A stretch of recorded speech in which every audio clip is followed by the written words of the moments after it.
Strategic Sunday. It's another amazing Sunday. Listen, I hope each of you had a phenomenal Thanksgiving with your family and your friends.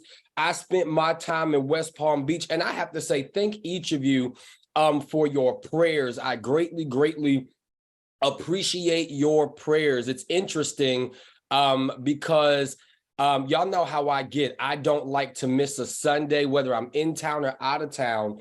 But literally last week, the Holy Spirit told me to rest. He said, I know you have to drive, because I could have pre-recorded, but he said, I need you to rest.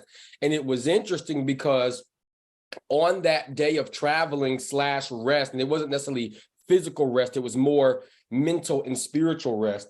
Excuse me. He began to talk to me, which the video I posted in the chat already, about gatekeepers. And of course, we're going to open that up a bit more today, but the Holy Spirit put that on me heavily. But here's what I want to say, though, when you look at the symbolism of what God is doing, right? So there's a time and place for everything. We know that. But then there's a phase in your life where when God is trying to train you and develop you, he will put you on a schedule. He will put you on a timeline.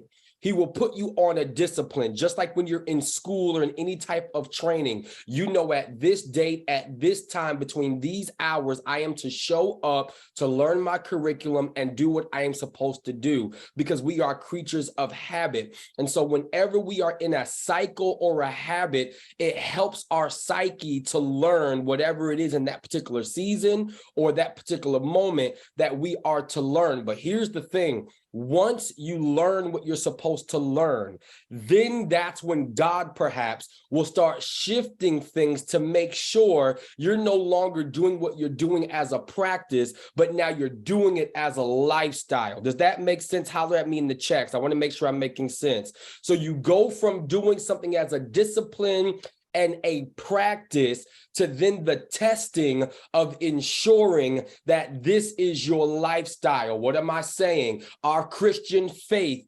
is a lifestyle. But when you are first starting out, you have children's school, you have children's ministry, where you're learning the ABCs of the faith, the ABCs of Christianity, the ABCs of what have you, right? But then you get to a point where, like now, we're all working adults, right? And so we'll have times where we can actually stop, drop on our knees and pray. But then there's some days where your schedule's so crazy where your prayer closet is your driver's seat in your vehicle driving to work. Your prayer closet is while you're on the treadmill working out at the gym. Your prayer time is while you're at the grocery store. And it's not to say that you won't have those moments to stop and be in God's presence, but we're shifting into that which we do being a lifestyle.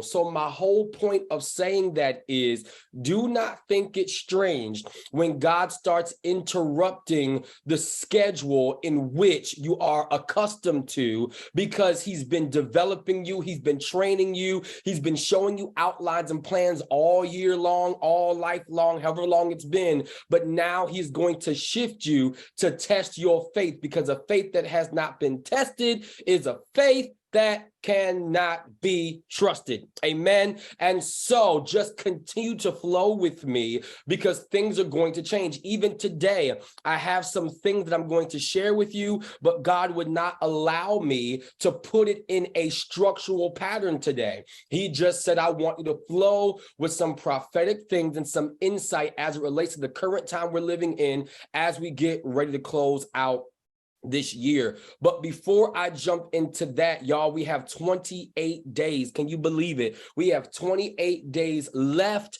of this year, and 28 in biblical numerology represents eternal life. Write that, type that in the chat, write that down. 28 represents eternal life, and eternal life is the quality, keyword quality. Eternal life is the quality of life that our great eternal Father lives. And as sons and daughters, as recipients, we too have access to that eternal life. When you look at the quality of a thing, you're talking about the standard of a thing measured by another. And so what I want you to do for 2.5 seconds is think about this year. Think about where you've been. Think about what you've dealt with. Think about the trials, the tribulations, the ups, the downs, everything you had to deal with, good, bad, or indifferent. But even if you're thinking about the good, even what you're grateful and thankful for now, I'm decreeing and declaring that the quality that's to come is about to be greater than what's been. If everything's been favorable for you, well, get ready for more favor. If everything's been beneficial for you, well, get ready for more beneficial outcomes. And if your life has been up and down and it's been a living hell, well, guess what? Get ready for better days, because the quality of your life is shifting.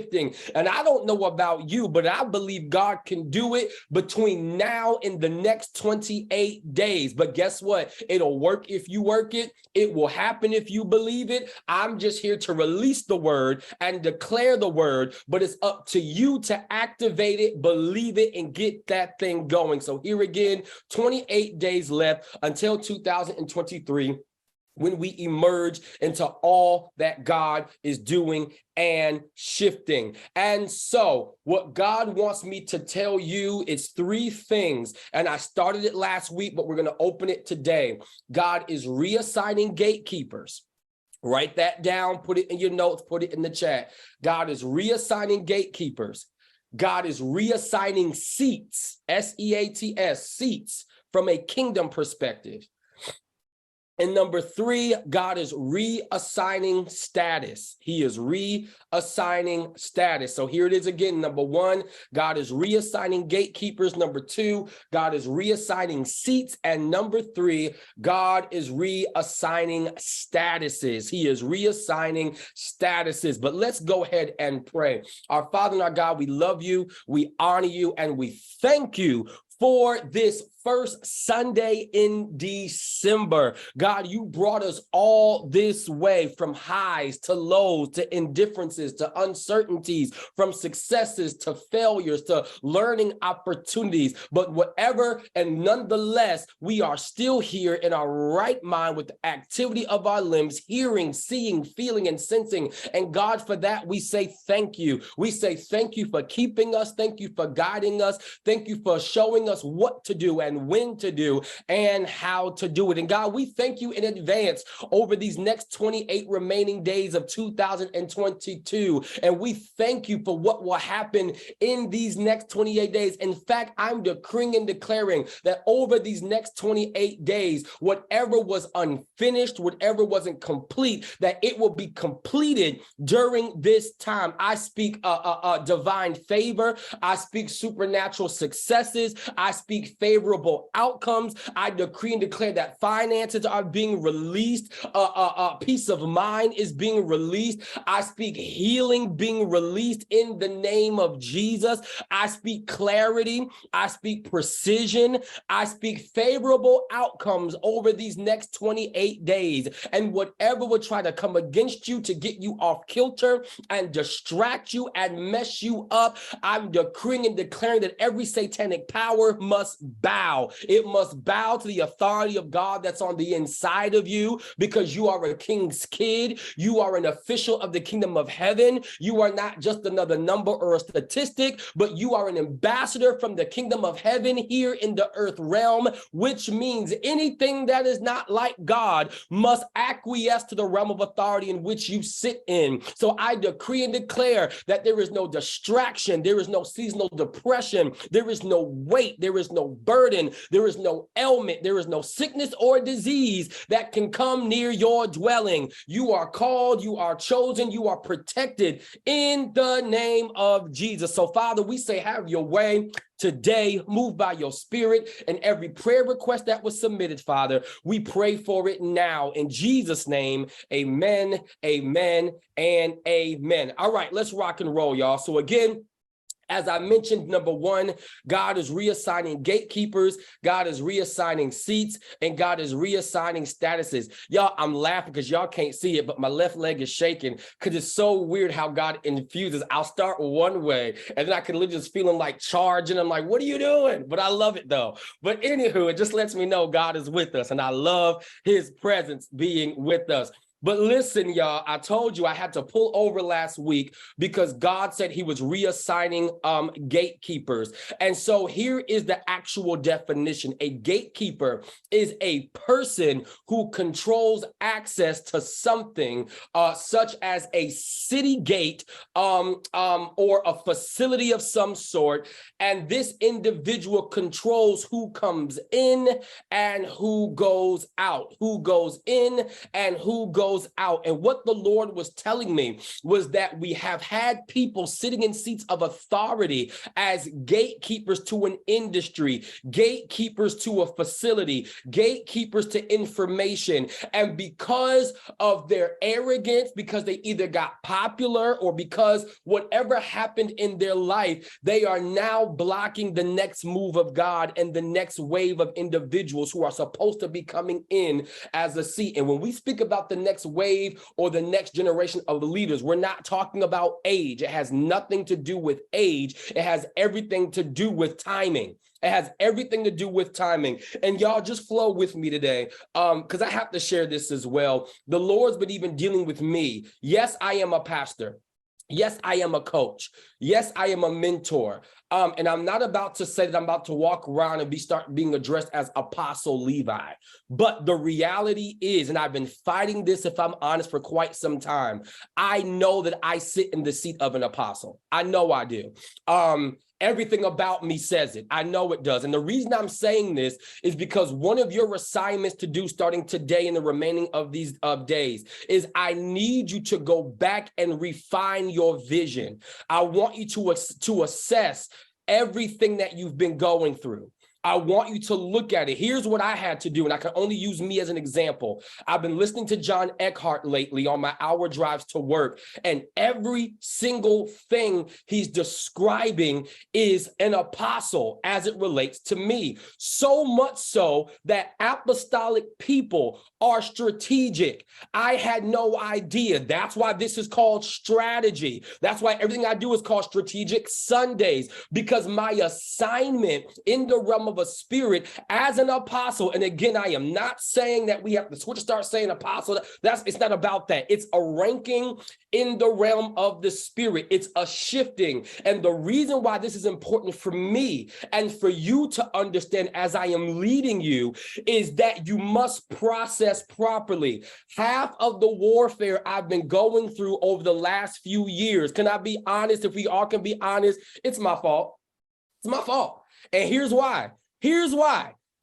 Because yes, I am a pastor, right? In fact, when I was ordained, I was actually ordained into the fivefold to operate as such. But hear me, and I'm gonna break it down.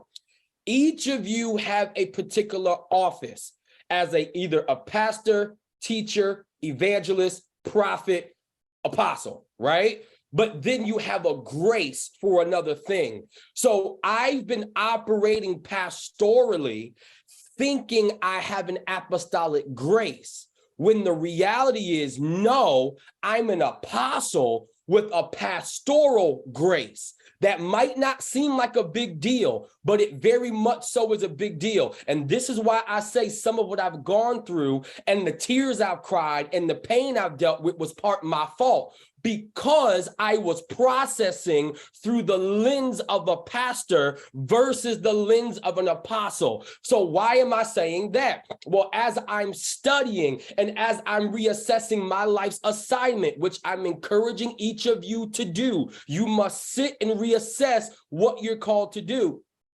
Apostle John Eckhart was teaching, and he said, do people reject you after they invite you to their ministries? Yes. Do people push against the order that they asked you to set? Yes.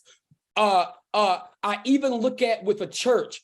Everyone's like, Pastor, are you gonna birth the church? Are you gonna birth the church? And the visions God has been giving me is different. I even look at this group, and y'all hear me say it all the time. And again, flow with me, y'all. I'm sorry I don't have a order today, but I have to flow.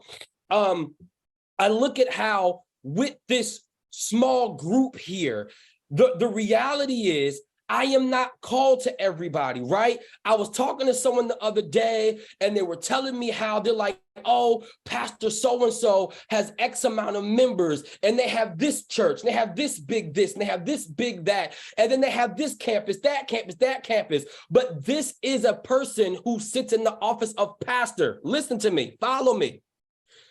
As a pastor, right?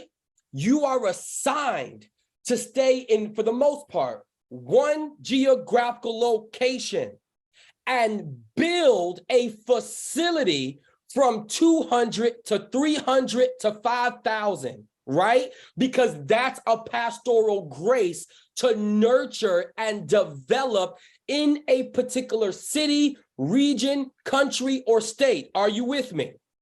So here's the difference with me as an apostle. My assignment is not to sit in one local house for years upon years to develop like that. That's a pastoral assignment. Doesn't mean God can't use me to do it for a season, but that's not my assignment. The apostolic assignment is to wake up the dreams. Liberty, you said it. I think you said, you called me the champion of dreams. My assignment is to look at each of you, to talk to each of you, and activate in you what is lying dormant. So then my assignment is to go to churches and help bring order and structure. And that's why when I go into a place, there's this fire and there's this aggression that comes out, because my assignment is to chop the neck of the enemy that is hindering a church, a pastor, or a region from being its best self. My job is not to sit there and make you feel better and cuddle you and coddle you. Are you with me? It's not that I can't do that, but that's someone else's job. My job is to give it to you straight, no chaser. My job is to tell you the truth and help you get to where you're supposed to go. My job is not to woo you and do all of that. Let somebody else do that. This is important though, because now when I think about the times that I've been attacked for doing what I was asked to come and do, it was because I was looking through the lens of nurture versus looking through the lens of set order. Because nurture is pastor, order is apostolic, right? So again, use what I'm saying as an example to examine your own life. And not only does this transcend in ministry, but it transcends in business. Even like now with my job, with what I do, there are certain things that were left undone. And one thing that I get called to do is I have to come in and rearrange or reestablish or fix things. And here's the thing, it's very chaotic, whether I'm in business or ministry or whatever. I have to work in what can seem chaotic situations to unravel things and reestablish things. And then guess what? Once order is set, then I go. So here's another example, because I used to look like, why are certain people only in my life for like 1 or 2 years? And then it's not like they all disappear, but then sometimes it's like we don't talk on a regular basis no more. Or you'll think that this was supposed to be a lifelong situation and it wasn't. So because I'm looking through the wrong lens, I'm thinking to myself, did I offend somebody? Did I hurt somebody? And the reality is it's the wiring of my makeup, because here's what begins to happen. If I sit with people too long, you then get too familiar. And when I speak to bring order, you won't hear it because you're looking at me as your best friend versus an apostolic voice. Are you with me? And that's what begins to happen. And that's why, and I want y'all to study apostles and apostleship, because whenever you look at an apostolic voice, they are in for a season, they do what they got to do, and then they have to go. And it can be very abrupt. You know, I'll even share this, not to go into it, but of course, some of you know me from the former ministry I was with when I was working with Pastor Kim. Love her dearly. But my assignment there was to bring order. And when the assignment was done, I had to go, and it had to be immediate. There was no time for going away parties and all of that stuff. It doesn't work like that. Sometimes it does, sometimes it doesn't. So I want you all to understand that it doesn't mean anything's wrong or there's a problem or anything like that. When an assignment is over, when it's apostolic, hear me, because it's different. You've got to go. Apostolic is likened to army generals. Y'all look at my book covers and all that stuff. All this time, I've been feeling this military type thing, spiritual warfare, all this stuff. And if I'm completely honest with y'all, it never completely registered within me that that's because everything concerning me is apostolic. I'm saying all of that to say, as it relates to you, I need you to analyze where you fit. So let me jump into my notes a bit some more, because I know I'm just kind of flowing. When I said God is reassigning seats, God is reassigning seats. In the fivefold ministry, y'all understand we have apostles, prophets, pastors, evangelists, and teachers. So here it is. And I need you to do your own research on this. And for some of you, this is just a reminder. But again, apostles go into regions to erect things, launch things, birth things, reestablish things, and put order and structure in a thing, and then send people out. They're not there, like I said, to come to every birthday party or every event. That is not their assignment. Their assignment is to come, set order. It's almost like being an architect. When someone builds a house, the same people that build the house are not typically the same people that dwell in the house. You have the builder, and then you have the occupants. I am not an occupant. I am a builder. And this is good for each of you to know as well, because as I continue to lead you and coach you, mentor you, and essentially, yes, it's still pastoring, but from an apostolic place, you need to know that so you know how to perceive me properly.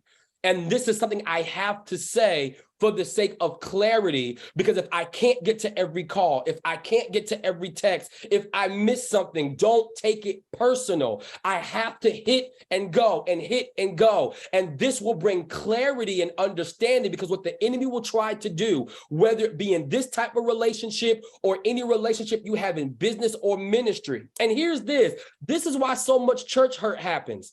And y'all, if I'm talking too fast, or whatever, stop me, because I just got to flow as I feel God. But this is why so much church hurt and relationships crumble, because we're misinterpreting the context of the relationship. We're misinterpreting the context of what we're supposed to do and who we're supposed to be. And so you have to understand, oh, sister so-and-so might be apostolic. Brother so-and-so might be prophetic. Brother so-and-so might be this. So that way you understand whom you're talking to, how to talk. Because again, like I said with me, and y'all know me enough to know my personality. But again, there are some people, literally, there was someone I was coaching the other day, and I might have told y'all this the other week, who looked at me and said, "Who are you really?" Because they saw me in one aspect where I was being my goofy, playful self, which is my personality. But when I shift into my ministerial self, I am more direct and to the point. And if you don't know me or you meet me on one side, you can think I'm rude. I've heard that before. I've heard people say I was rude.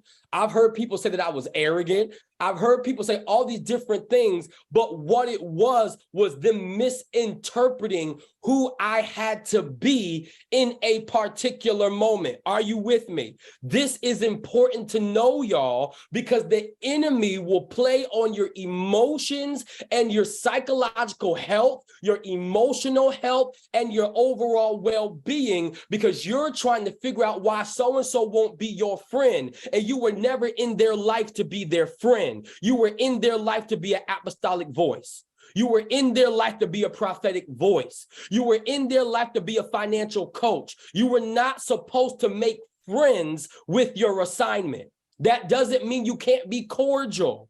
That's not what I'm saying. That's not to say you can't be respectful. I would even venture to say, it's not to say that you can't show up maybe to a party or something, but you cannot overdo it, because I'm telling you what I know. I do not care if it's ministry, business, or what. If you overextend yourself to be more friendly to what's supposed to be an assignment, you risk jeopardizing the assignment. And this is part of why God is having to reassign gatekeepers, because you got people who were assigned to be watchmen of the gate, to protect the kingdom of God, to protect the church, to protect the relationship, to protect the schoolhouse, to protect the family lineage, to protect the gospel. And because they got associated with the wrong people, or the relationship went too far, or they allowed people in their ear, they're now not a worthy gatekeeper, because they're moving based off of the relationship of people in their ear, trying to seduce them to do what they want them to do, versus being a kingdom healthy gatekeeper. And so now I'm going to block you from getting into the city when God sent you to be here, because so-and-so said they don't like you, so now I don't like you. Here's the thing. You cannot be a gatekeeper and get caught up in personality. It's not about that. It is not about that. You have to move based on kingdom principles and not be biased.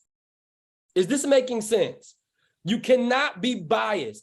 And so because you've had people in leadership as gatekeepers who are abusing their authority and they're abusing their stuff, God is having to reassess and reassign.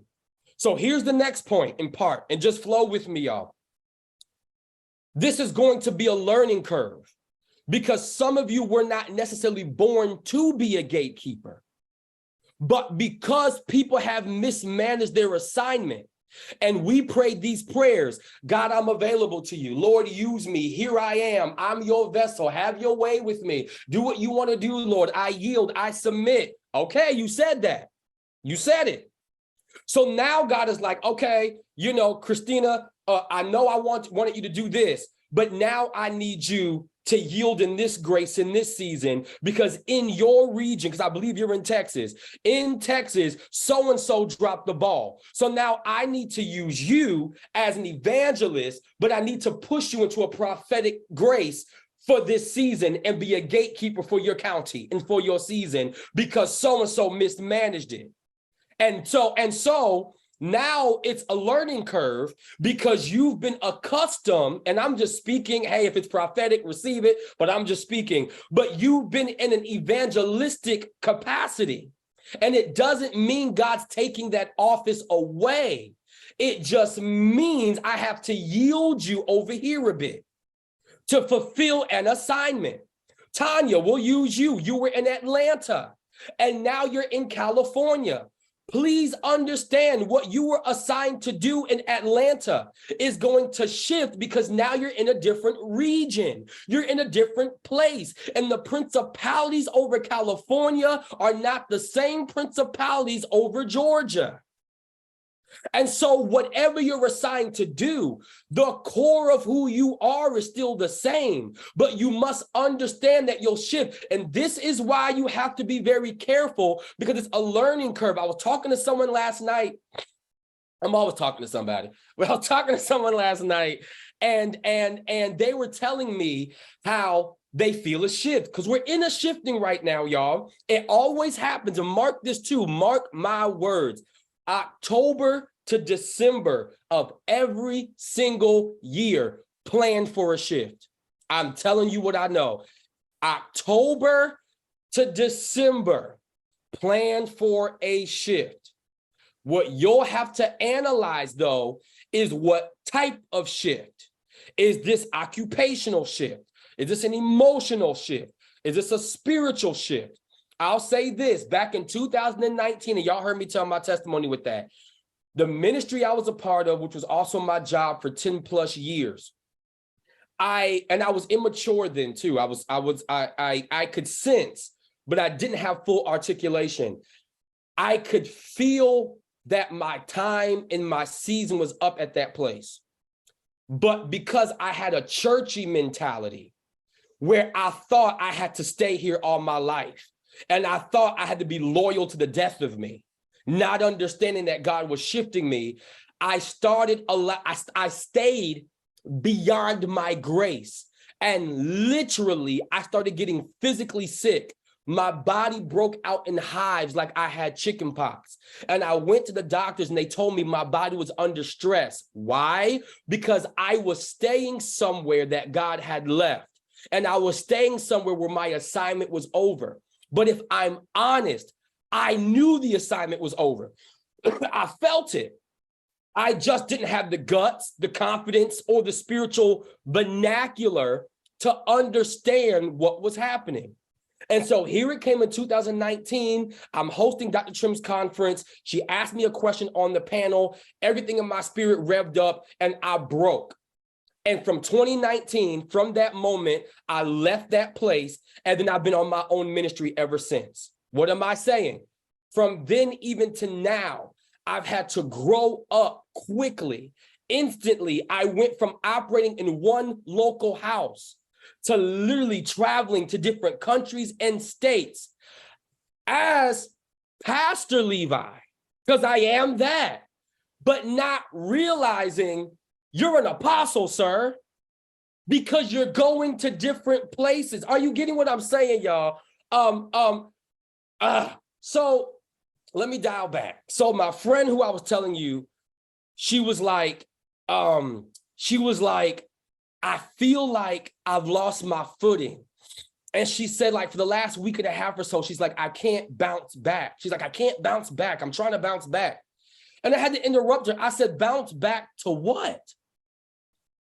Obviously, God has you in this season of coming out of your normal and coming out of what you're accustomed to.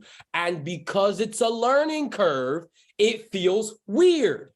It feels weird. And I said to her, what are you bouncing back to? When God told Lot and his wife to leave, he told them, do not look back. And when she looked back, her default setting, the language of the last season, where she used to be, the land she was leaving, which she was accustomed to. Remember, and I'm saying it this way for a reason, because every message I've been preaching, it's lining up to this. Go find your land. Go find your territory. There's a seat at the table. All this is adding up now. That's why you got to stay with me and follow. She turned around because she wanted to go back to her default setting and turned into a pillar of salt. Hear me, y'all. If you don't hear anything I'm saying, because I know I'm kind of all over, but I just got to flow this way. If you go back to your default setting, you are going to jeopardize everything. I know it hurts. I know it's uncomfortable.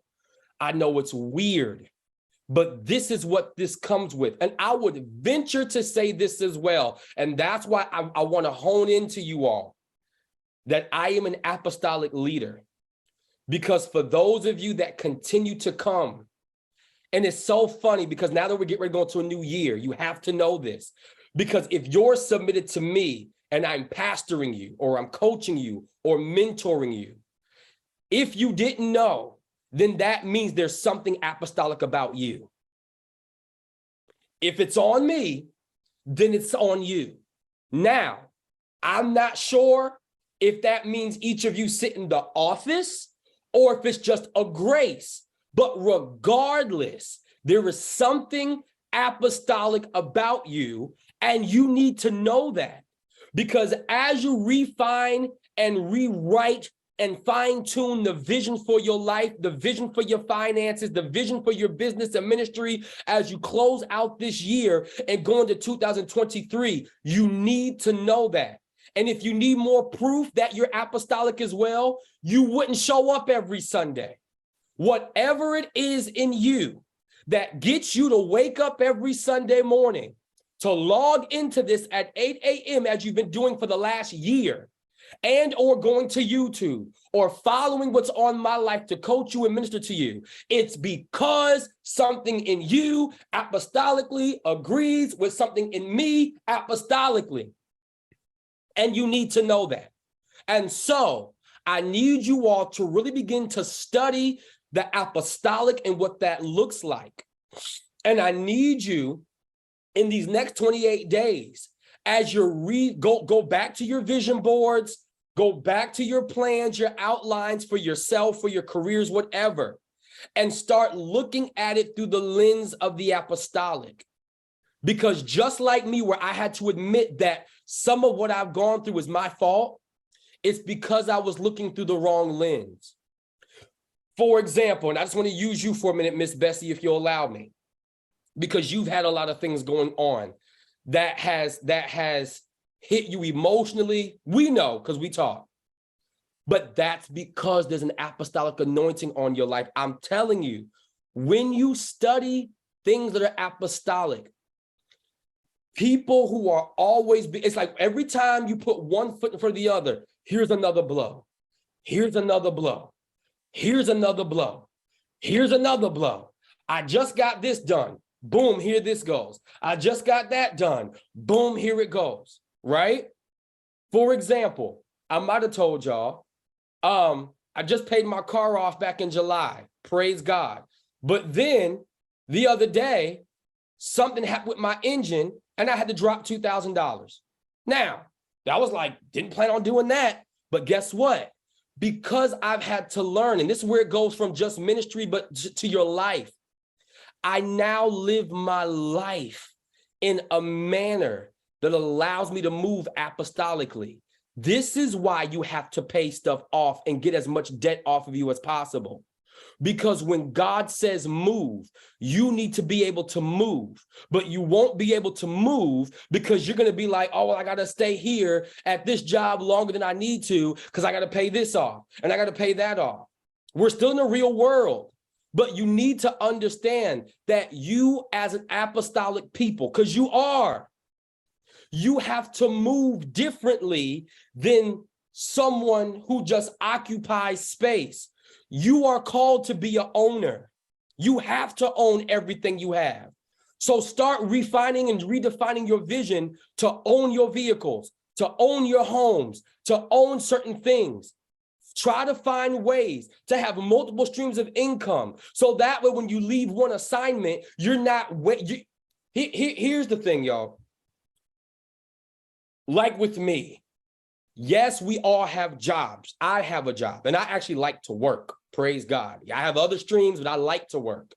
But I also know that any job I work, I am not just there to get a check. If I'm in a particular role that I planned for or didn't plan for, it's because I'm on assignment. The last few years, the jobs I've had were not even jobs I applied for. I was called to be there somehow, some way, or I stumbled into something. And so even then, I have to look and say, is this my assignment? Because I'm not just here for a job. And so each of you have to do that. And then when you're on that job, live and take your funding to pay something off or do what you got to do. So that way, when that assignment is over, you're not obligated. Are you getting what I'm saying? I feel like I'm rambling, but y'all got to flow with me, y'all. You got to set your life up that way. Because the enemy is going to try to stifle you in your finances, your emotions, all of that. Even with my family, I had to have conversations. I know I'm your nephew. I know I'm your son. I know I'm your brother by blood. But you have to understand where I sit prophetically, apostolically, in ministry, and just who I am as a spiritual being. I cannot come to every function. And I need you not to look at me like I'm not there for you. You have to have these conversations because this is where the enemy will attack you. Even now in this season, we're in the holiday season, Christmas cheer, Thanksgiving cheer, all this stuff. Some of you might not be able to go to the family function all day. You might be able to show up for 2 hours and then you have to go. You have to renegotiate the terms of your relationships. And I'm telling you this because some of the warfare you've been fighting, excuse me, it's not demonic. You've been looking through the wrong lens. And I just want to help you understand the lens in which you are looking. So even for those of you who've been trying to get your business off the ground and you're like, I've been trying, but it's not working. It's because you know that's your business, but you're looking at your business through the lens of a teacher when you should be looking at it through the lens of an evangelist. You're looking at it through the lens of a prophet when you should be looking at it through the lens of an apostolic voice. You get what I'm saying? I want to try to bring more clarity. So like for me, I have a heart for community and all of that. But what I even had to learn, and don't take it out of context, even when it comes to charitable things, I love to feed the homeless. I love to give back and do all of that. And I'm still going to do that. But my assignment apostolically, which is also like a governmental assignment, is to not get caught up in just feeding the homeless. But my apostolic assignment is to work with government and legislation to create policies and laws that can help the homeless get on their feet. You see the difference? You see the difference? And this we can get messed up because you're like, well, I'm feeding the homeless. I'm there. That's great. That's great.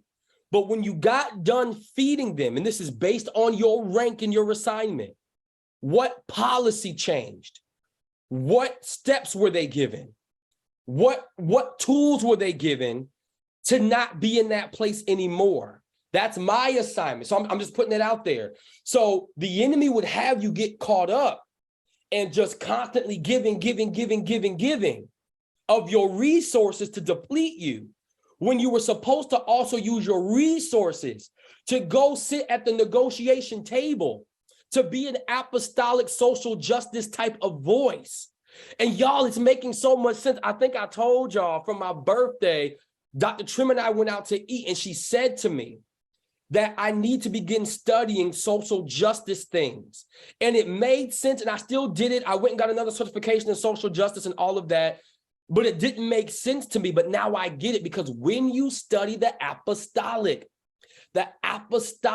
is speaking to governments. Apostles don't just go to churches.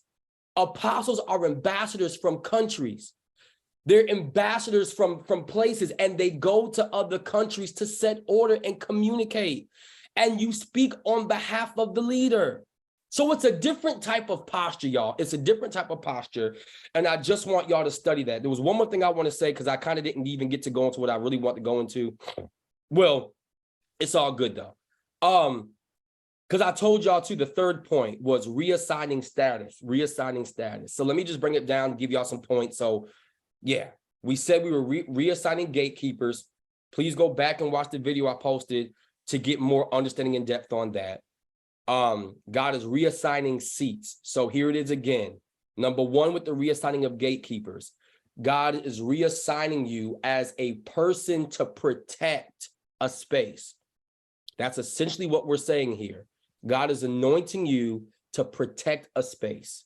Even when God gives you prophetic insight and downloads, that is kingdom intellectual property.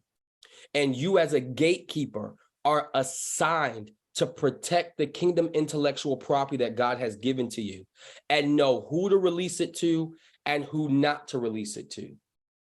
And if someone comes to you as a mentee, a young girl, a young brother for advice, you are a kingdom gatekeeper.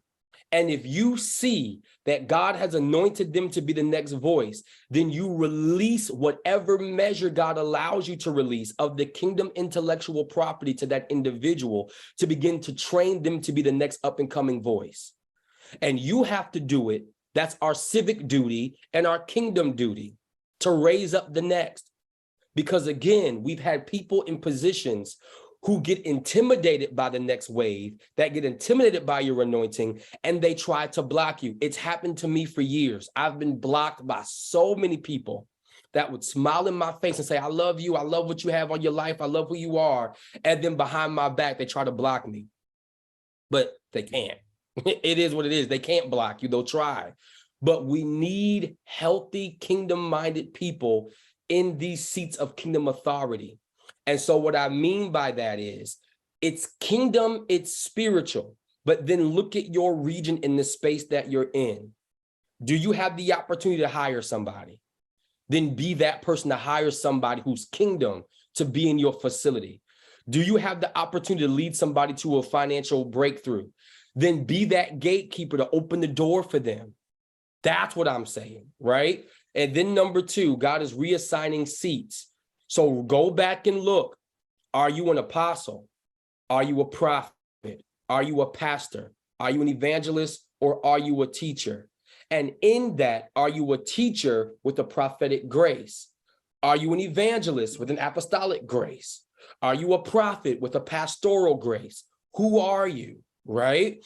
And the way you can even assess that is looking at what you pray for. I taught this in my book or my prayer manual, Rule by Decree.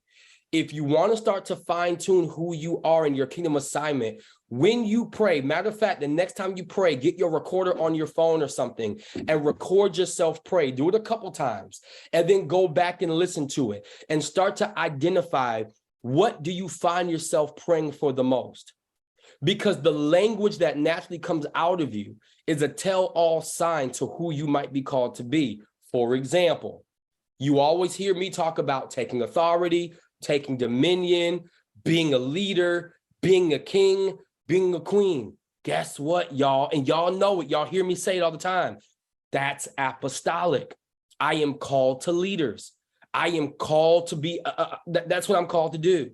So do that so you can better identify who you are spiritually. Because when you do that spiritually, you'll then be able to better chart your life practically. Are you supposed to remain in education? Are you supposed to remain in fashion and design? Are you supposed to remain in technology? Where are you supposed to be? So that'll help you fine tune that. And then the last point, reassigning status. There is a difference in celebrity status and official status. We are living in a world where everyone wants to go viral and everyone wants to be a celebrity or overnight success or what have you. But here's what you have to understand, and y'all heard me teach this before. We love Beyonce. We love whoever, the Queen Latifahs, the Commons, whomever. We love them, right? They're cool in their respective places. They have great influence. They have great following.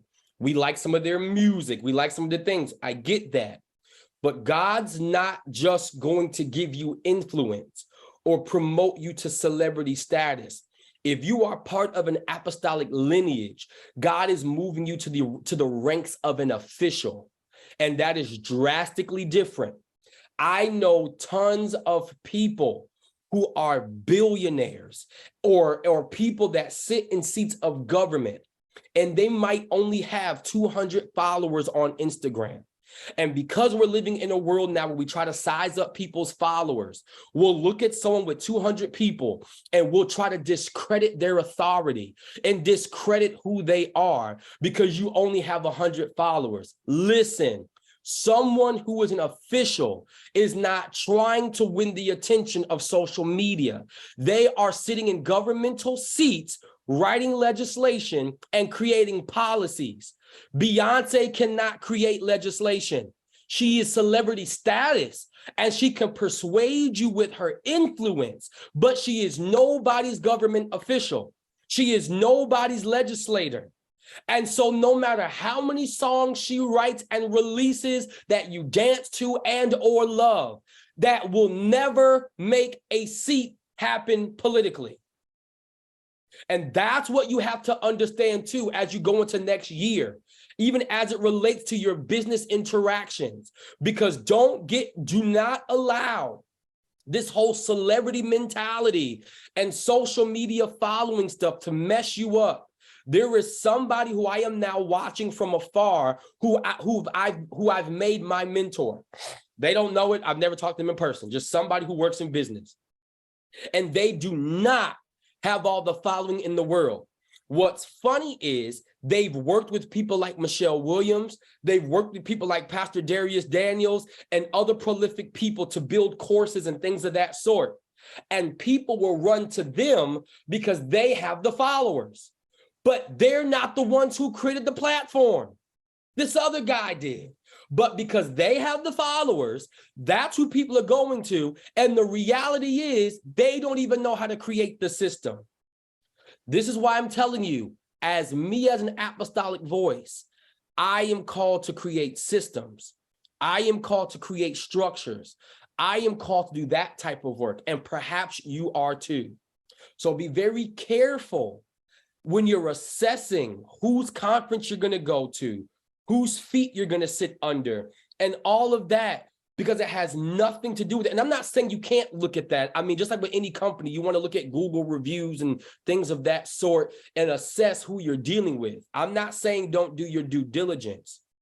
But what I am saying is don't let that be your metrics of understanding what's what. There are people who have what you need financially, as it relates to wisdom, partnerships, business, ministry, who are not popular. Do not let that mess you up. Bishop T.D. Jakes says it all the time. His spiritual father is nobody popular. And no one even knows who he is. But it's because he sat at the feet of someone who wasn't popular and got the wisdom. Now look at the life of Bishop Jakes. You look at Jethro. This is Bible. Jethro was Moses' father-in-law. There is very few scripture in the Bible about Jethro, but Jethro is the one that taught Moses how to have structure and order as he went back to lead in his realm of authority. We celebrate the Moses. He was part of the Red Sea, but Moses wasn't Moses without a Jethro. What am I saying? Even in my life, I'm realizing I am more of a Jethro. And my assignment is to sit in the cut with the leader or with you or whomever and push you into who you're supposed to be. Whether I have a mega church, a physical building or not, or whatever, doesn't matter. That's not my assignment. My assignment is to coach the next leader. My assignment is to push the next leader. Literally, I have bishops and people, some people that y'all follow and love as pastors and leaders that privately call me. And for years, it used to trip me out like, why are you calling me? Because I didn't think I was worthy to coach them. But privately, I am coaching a lot of these people that a lot of y'all love. And I'm cool with that. And I say it that way because the reality is, oftentimes these types of people don't want to reveal who was the person behind their whatever. I don't know, and if you view it through the wrong lens, you can feel slighted for that. You can feel slighted for that. So I'm saying all that to say, as we wrap up, understand the lens in which you are looking through, because some of the disappointment you have felt is because you've been processing wrong. And as you get ready to emerge into 2023, you must emerge knowing who you are, what is the office you sit in spiritually, so that way you can rewrite the vision for your life or redefine the vision for your life properly. You have to know this because it will change your friendships. It will change your circle. It will change everything concerning you. You must know who you are. And when you know who you are, unapologetically be that. So this for me to y'all, even though I'm teaching, thank y'all for listening, because this is also me coming into a greater level of awareness. And for me to even just verbalize it is major for me. It's major for me because I always like to serve and help people, but I got messed up and I started dumbing down as to who I was because someone else had more followers, but that doesn't mean they had the authority. So it's not about your followers. It's not about where you come from. It's not about all of that. Harness your authority and be the gatekeeper God called you to be.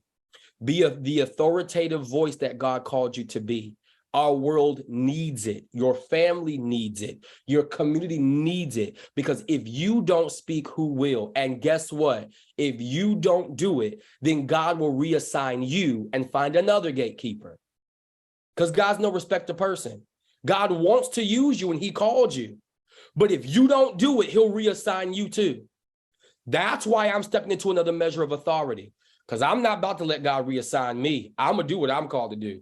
And it would behoove you to do it too. I want y'all to come on this journey. I love this. And that's why this is the strategic collective. I didn't realize this is what God was doing. But this is not meant so much to be a church, so to speak, although it's like a virtual church or what have you. But this is literally an apostolic strategic life group where we are to gather, be empowered, be enriched, so you can go back to your church, back to your job, back to your community, and do what you're called to do.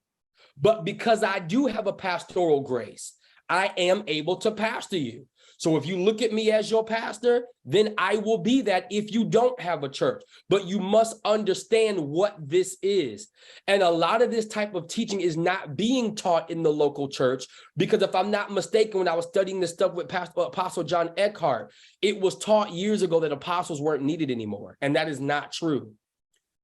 We see the arising of artificial intelligence. We see these new apps going that I did mine too. It's so funny. But all this stuff, we are rising into a new dispensation with artificial intelligence, and the way the church is about to move, the way the gospel is about to be spread, the way that industries are changing, education is changing. You need apostolic voices, because the apostolic grace and the apostolic voices are the ones to help bring order and structure to this new wave and this new move. So again, assess where you are, analyze where you are. Are you a pastor with an apostolic grace? Who are you? Figure that out. And then reassess your vision, rewrite it and replan it so that way you are properly aligning. And that's all I've got for you today. And Lynn, I saw your comment too. You hit me up message about that. And then this is where I switch, right? This is where you then go into, hey, I need one-on-one coaching. Well, then that's where in the business of who I am, you go book a session for coaching so I can then coach you into your business apostolically. And that's the difference even with me with my coaching. I don't coach based off of just a curriculum. I take my apostolic and prophetic ear from a kingdom perspective, and I help you with business principles to launch, to get your manuscripts, get your stuff together. But that's good for me to know. So I know how to properly reassess my coaching programs and reassess my authorship masterclasses and reassess my branding and entrepreneurship masterclasses. So you see the parallel between the kingdom authority of who you are, but then the human responsibility of what you're supposed to do within your industry. That's how this works. So last thing, we're praying and I'm done. So as you discover who you are, then go back and look. Do I need to go back to school for criminal justice? Do I need to go back to school for operational work? Do I need to go back to school for this or that? Do I need to get a certification in something else? Because you will get worn out and be tired if you go into a new industry or new space with the wrong lens. Amen. I'm done. Father, we bless you and we thank you. It's my hope and my prayer that something was said today that ignites the fire in each of them apostolically to uncover and rediscover who they actually are. Father, I come against every demonic spirit that would try to make them feel insecure or overthink or even disqualify themselves from the apostolic grace and mantle that is upon their life. And I want to say this as I'm praying it as well. Anything apostolic is transferable. And as an apostolic voice, Father, I decree and declare that you will share and release an apostolic grace and anointing on each of them, should they want to receive it. And Father, I decree and declare that in the days to come, they'll start thinking sharper. They'll start seeing sharper. They'll be more concrete in their decisions. Their yes will be an emphatic yes, and their no will be an emphatic no. They will not feel guilty. They will not feel ashamed. They will not dumb down any longer, because as an apostolic voice or individuals with an apostolic grace, you're not seeking permission from anybody to do anything. You are the sent one by God to create, delegate, and build and reconstruct and set order. You don't need permission. You just take your authority. And so I decree and declare that each of you are taking your authority.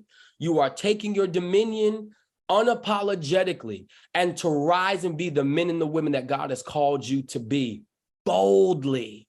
I decree and declare that you will be more intentional about who you are. You will be bold as it relates to your ministry. You will be bold as it relates to your business. You will be bold as the matriarch of your family. You will be bold as the leader on your job. You will be bold in your role and in your assignment and as a gatekeeper.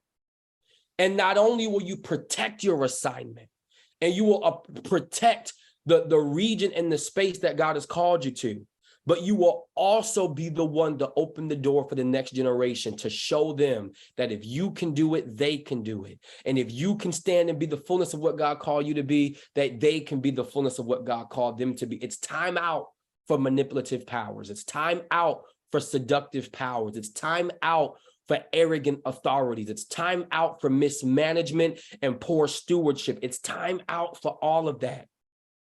And I even say this, God, on behalf of everyone here, even now, collectively, God, we say thank you for choosing us, because you could have chose anyone to have this type of authority and power. But for whatever reason, you saw fit to choose us despite our inadequacies, despite our shortcomings, despite our mistakes. You saw fit to choose us for such a time as this. And God, we are honored. We are thankful. We are grateful, and we will remain humble. We will not abuse our authority. We will not mismanage our authority, but we will stay accountable and submitted to you to follow that which you called us to do. So, Father, we thank you and we honor you. And whatever's not mentioned, Father, every prayer request, I ask that you meet every need in the name of Jesus. And it is so in Jesus' name. Amen, amen, and amen. Of course, you all, if someone has the links, if you want to sow a seed, you can sow a seed. Of course, we'll be back here this time next week. And when I get this uploaded, I'm gonna have it uploaded momentarily. Go back and rewatch this, because I tried to give you points, but I just had to flow as much as I could. But you all, we are really, really shifting. And when I tell you, I feel another level of authority and grace, but it's such a sober feeling too. If you know what I'm saying? It's like, it's not like, ooh, I'm out here. It's like this is the seat we sit in. This is what we're doing. This is what we're called to do. This is it. And let's move and do it. You know, it's a great feeling. I'm so grateful. And whoever has to go, you're dismissed to go. We'll just chat for a minute.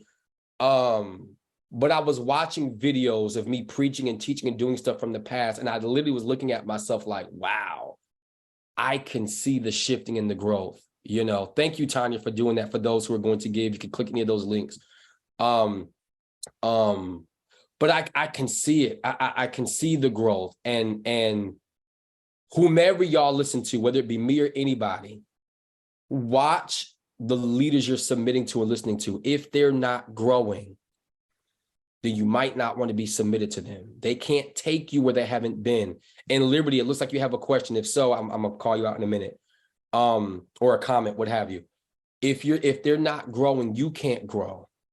I can boldly call out the apostolic anointing on your life because I have it. And in my own study, I've seen from another apostle how this works, and I'm still studying. So please understand, whatever you're called to do, fine tune that and highlight that, but know that it will be accompanied with an apostolic grace. Because if you're listening to me, that's where I'm pitching from. So please study that. But go ahead, Liberty, you had a question? You can hear me? Yes, how's it going? I'm good. Okay, so here's my question. Yup. So for many years, I've been in churches and ministries. All of my mentors have been speaking in tongues and deliverance and da da da da da. For the past 2 years, there's a woman that I've been listening to. Yup. She's not saved. Well, she loves, like, she's spiritual, but she's not. Yeah. She has colorful words. But I'm drawn to her. And every time I listen to this woman, I am growing. It's like, so I'm asking you as my pastor, is that like this upside of me? I'm like, oh my God, I'm what's the word? I'm falling back. What do you call it when Christians I got you. I'm backsliding. No. And that's a phenomenal question. Thank you for asking that. And I'm so glad we're still recording, because I would love for whoever to catch the replay to hear this phenomenal question. And y'all, I got time today. So if y'all got questions, we can't go too long, but if y'all got questions, throw them at me. I love this. But phenomenal question.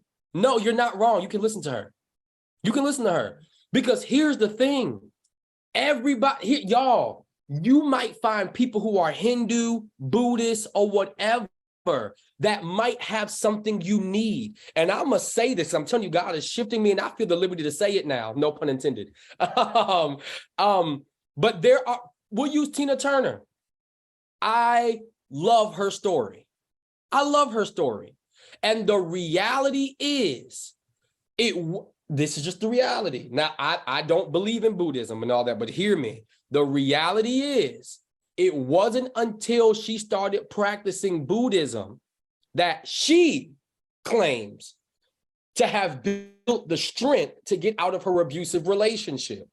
Now, it has been scientifically and psychologically proven that any form of meditation will center your mind to build confidence.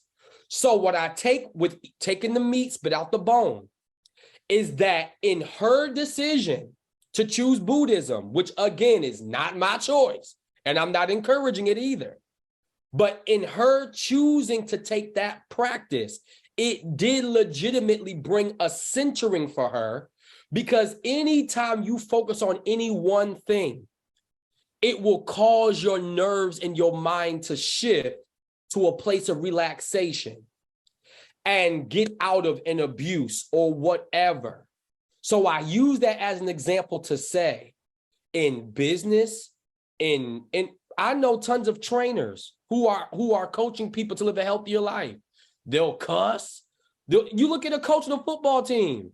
There might be someone on the team that's a Christian, but the coach is cussing them out. But that doesn't disqualify the coach from knowing the proper play. And where most Christians and people of faith have been ignorant, if we're going to be all the way 100, is because of their Christianity. I'm now disqualifying your level of expertise because you cussed. Okay, be mature enough to get it out of your spirit. That's not your lifestyle.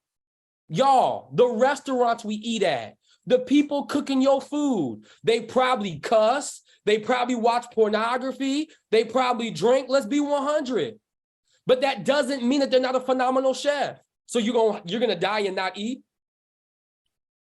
You get, like, literally. And so, and God, I'm so grateful though, because this is the type of conversations I want to have. And this is a precursor to where we're going next, because this is the type of stuff that I can't talk about in church for real, because you don't want to misconstrue people. Y'all are mature. That's why we can have this conversation. Because again, I am not saying don't have your standards. What I'm saying is, if you're learning from somebody and it agrees with your spirit, that is specific to you, that's fine. Because guess what? I might listen to whoever that person is, and for me, it might not work. And that doesn't make the person bad. It's not for where I'm going. Because I'm apostolic in this direction, where you can be apostolic in that direction. And that's why I said there's so many church relationships and friendships and things that are crumbling, because we've misappropriated and we like to vilify what we don't agree with. And we like to vilify what doesn't make sense to us. And because it doesn't make sense to us, now it's a demon. It's not a demon. Y'all, you can have a doctorate's degree and be an expert in your industry and coach someone into a multi-million-dollar company in business and still not know your kingdom authority. So that's where I come in. I literally coach a few millionaires because they're able to coach me and get my finances to a place that it's not. But then I'm showing them the kingdom economics and biblical finance of it all. So it's going to be a duality, you know. So that was a phenomenal question. So no, you're not wrong. If you feel it, listen to it. You're mature enough to take the meat and spit out the bone. And whoever doesn't get it, then they're just not called to you and you're not called to them. And this is why. And to that question, that was an apostolic question. So if you're ever wondering, again, I'm not today saying who sits in the office or who has the grace. God will reveal that. But this is apostolic. Why? Because apostolic people have the ability to go into foreign regions, go into foreign industries, go into foreign spaces and converse with people that have different beliefs. You look at the presidents of our countries or leaders of our countries. They are officials, not celebrities. They're officials that go to other countries that have their own political system, their own belief systems, but yet they can sit at a table and have a conversation and find the common ground. I might not believe in the God you believe in, but I do believe in equality amongst all people. And so let's build an equality and safety. And if you're ever attacked, my army will back you up. If I'm never attacked, your army will back me up. And that's that. And that's the other grace too. And I think, Bessie, you got a question. I'm calling you in a minute. That's the other part. There's a grace for this type of stuff when you work in an apostolic vein. So yeah, phenomenal question. I'm excited, y'all. I want to also say, Pastor Levi, go ahead. I want to also say, I met you when in 2020 when you were on the stage at Limitless Church. Yes. And I can honestly say you have a way to command the room. You command the room. And a lot of times I see you, they position you to open or to host. Yeah. You're an atmosphere shifter.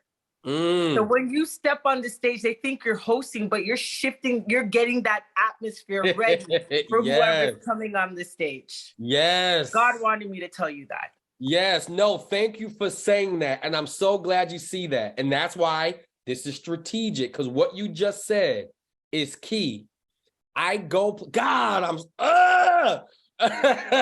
Because, right, I host so many events and people look at that. But what you just said, I know that I am to go in a room and change it. And guess what?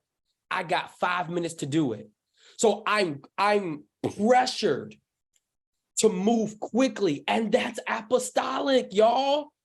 You won't have an hour sometimes to do what you've got to do. So, right.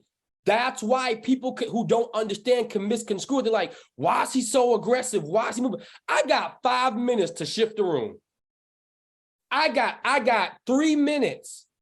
And I'm glad you said that too. And y'all analyze your own life with that.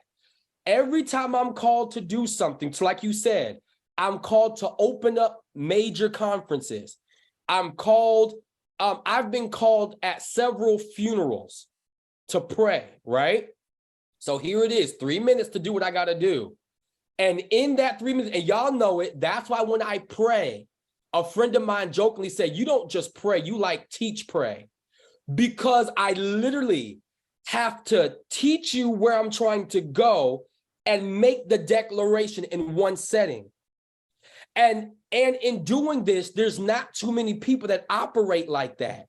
So I literally have to let God lead me as to how do I take a 3-minute window and teach and pray and shift the room at the same time.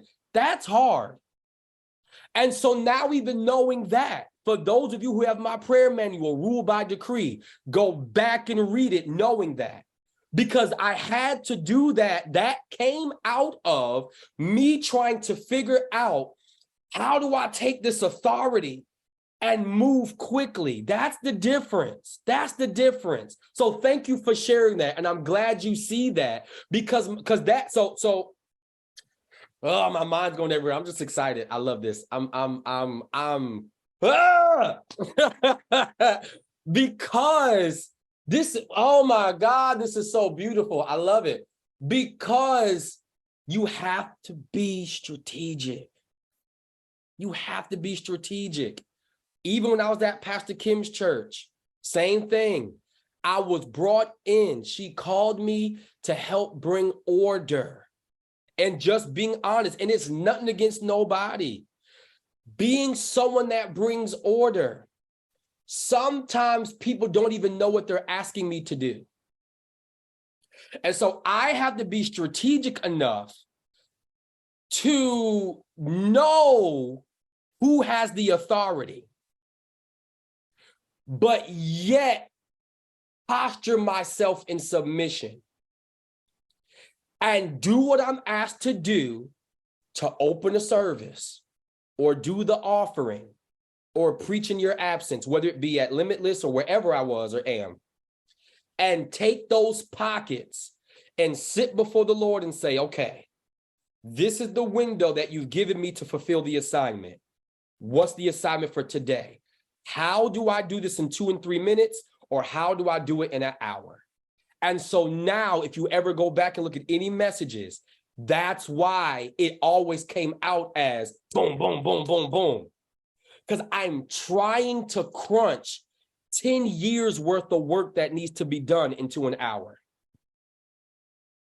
That's the reality.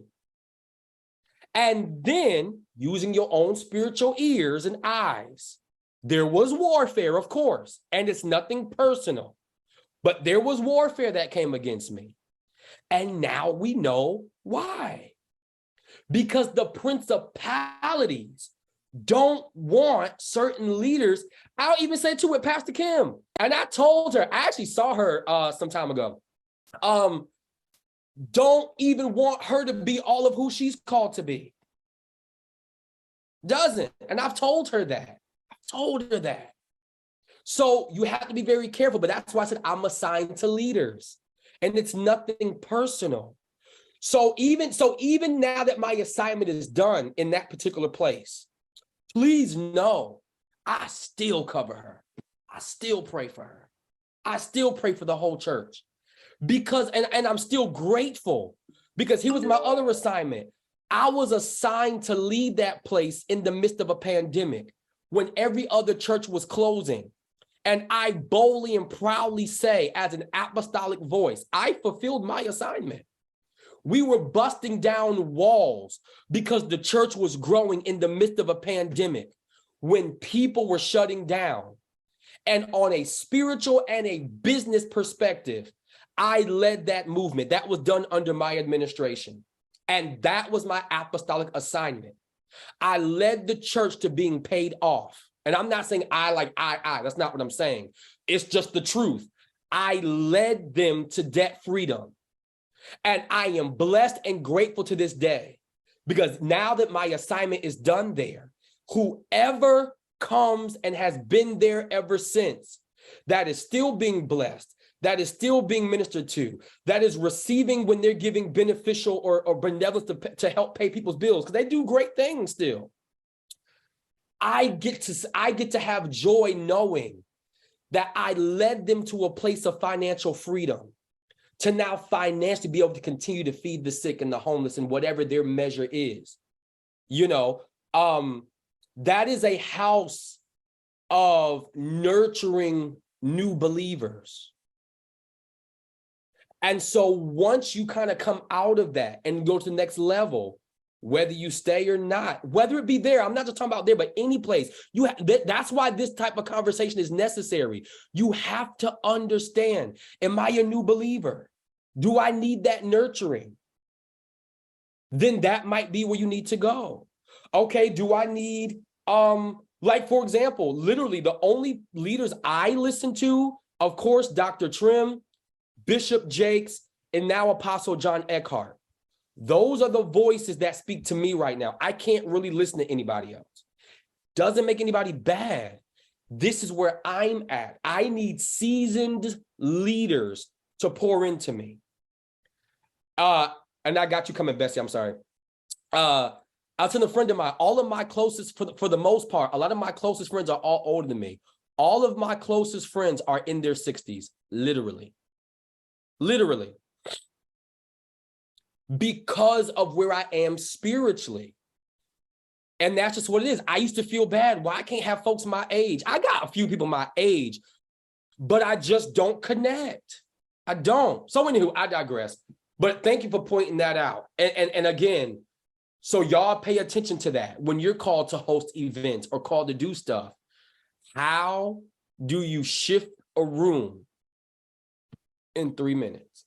And I think I talk about that slightly in the book, not that directly, but I think I said, there was a part, I feel like I said, I had to learn how to see the warfare coming against me and block it, while at the same time be open enough to hear God, but blocking myself from warfare, but not block so much that now I block the voice of God. And see the attack, but I can't let that out of my mouth. I can't declare the problem. I have to declare the blessing.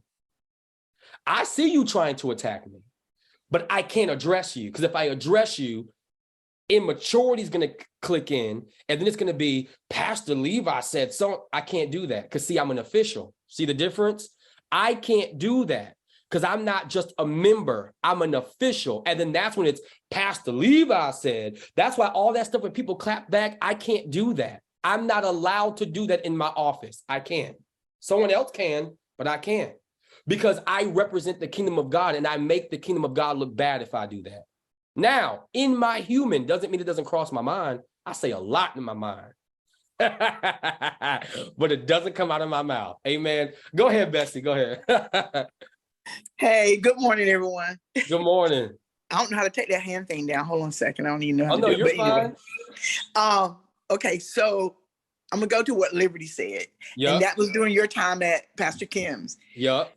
When you would get up to do your part, you could hear and feel the whole shift in the room. So definitely led by God. So now, and I'm definitely going to go back and listen to this message today, but I'm listening at the stuff, the Apostolic, you're not thinking about it. I'll be living life and trying to do what I got to do. Right. But it's like, but dang, this is like, okay. All right. So on my job that I have, I'm constantly trying to fight for what should be right. Yep. And it's like, y'all can't see this. This is like so clearly unfair. And the person that they think is the biggest troublemaker, normally me, because I'm going to speak my voice. I'm not going to be disrespectful. I'm not going to be ugly, but how is this fair? We got two group of people who are parallel. This group of people got a 220-day work schedule, and this group of people got 190, and they work just as hard or harder than the other group of people. So who they don't want to bring to the room is me. So this last year, I got called to the room. Supposedly, are your jobs needed? Okay. Immediately is like, oh, it's up to you guys. But if you want things to be done properly, in order, and it's done, and you don't end up in a lawsuit, we're needed. We're needed. Right. But remember, I don't work for you.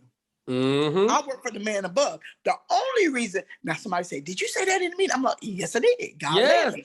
See, you're apostolic. That is all apostolic. God let me. I said, I work for the man above. The day you let me go, he's got something greater out there. I'm here because I'm here for a change for the students in the school system.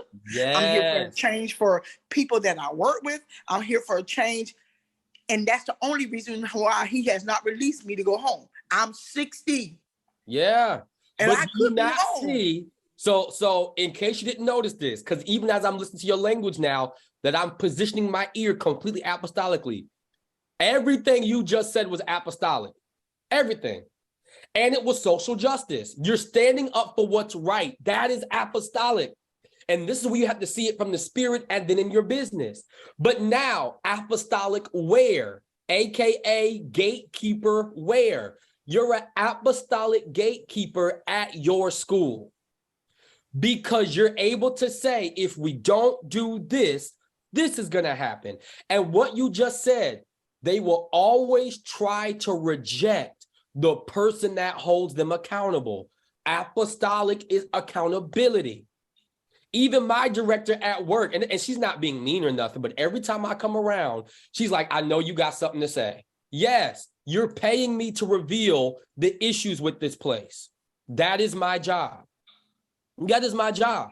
And there were even times where I would see so much stuff and I'm like, oh, do I report this today? Because I'm like, I don't feel like doing this. But if I don't, I'm not doing my job. That's what you're paying me for. But like you said, that's the same thing they would say. What you got to say, Bessie? I know you got to say. Yeah. Something. But y'all then know. that's also where you have, and this is for everybody. This is the other part. You have to make sure you protect yourself. So make sure on your job, you know the handbook. Make sure you know the policies and procedures. Make sure you know your rights as a citizen in the United States of America or your country, as well as your rights in your state and your community. That's vital because the duality of it is you bring order and structure, but then people don't like you. So that's why I say, like, for me, this is why I have multiple streams of income. I'm not just saying that and even trying to introduce you all to different streams of income just because. It's because you have to. Because if you get fired on a job for doing your job because you're uncovering somebody, you still have to have a livelihood. And it's not fair that you do your job and now because they personally don't like you because you're uncovering their inadequacies, which is why God is reassigning gatekeepers. You're now a threat. You're a target. So we love you and hate you all at the same time. Yeah, it's like the relationship status on Facebook and people say when it says that you in a relationship and it says it's complicated, it's that.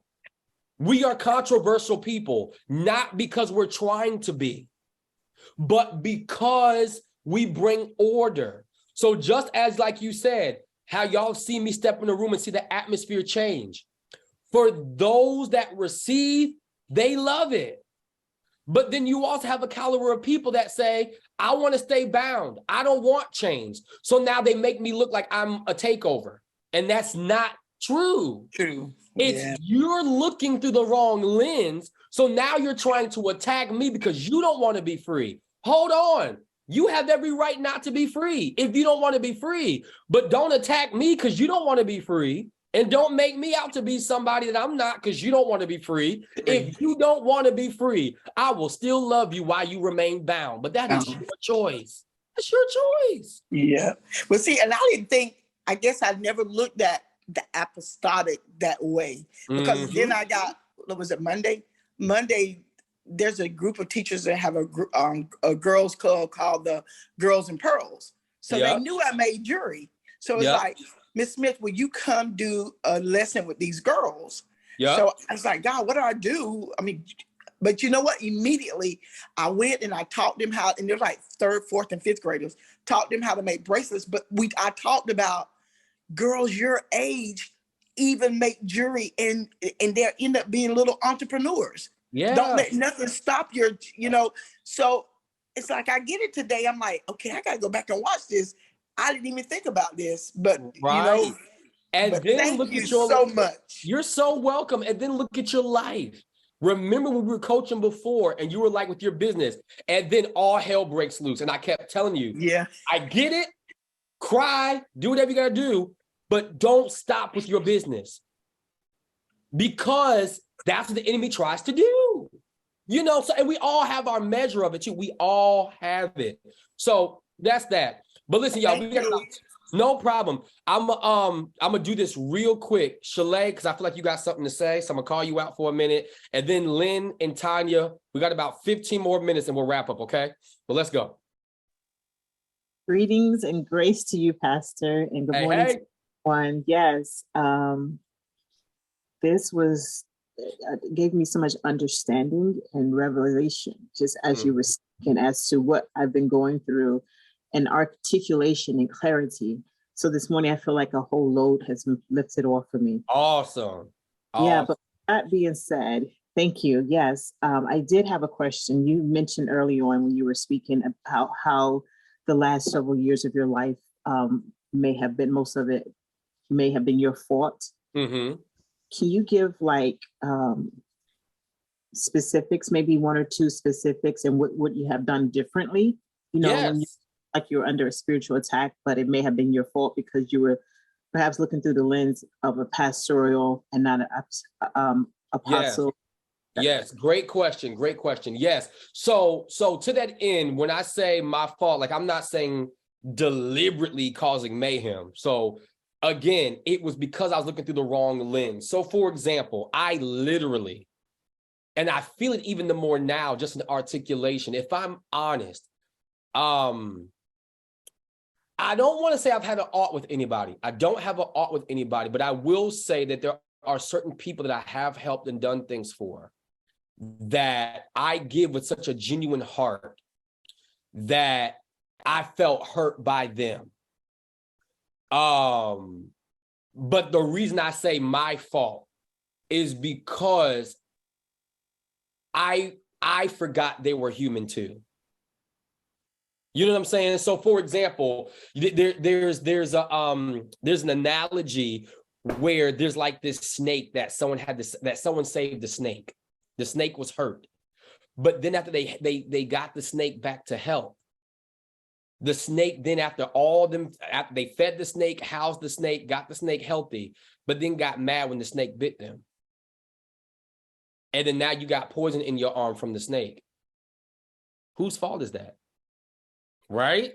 This is such a mature conversation because like, wait, I helped you. How could you bite me? The nature of the snake is to bite.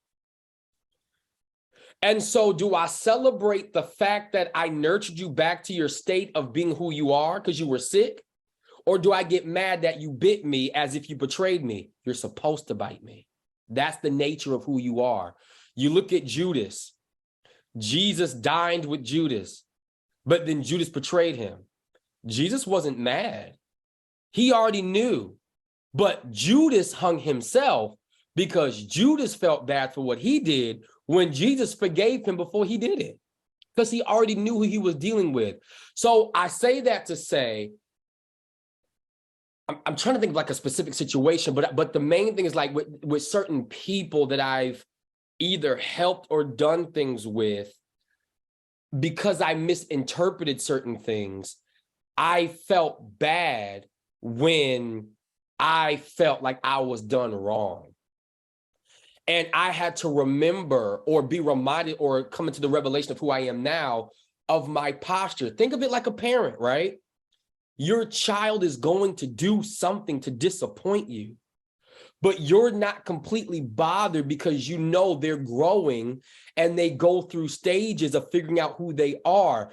But I guess my point with that is because certain people, when I compare my physical life, seem, emphasis on seem, to be in a greater level of status, it would make you think that they have a certain level of authority over you.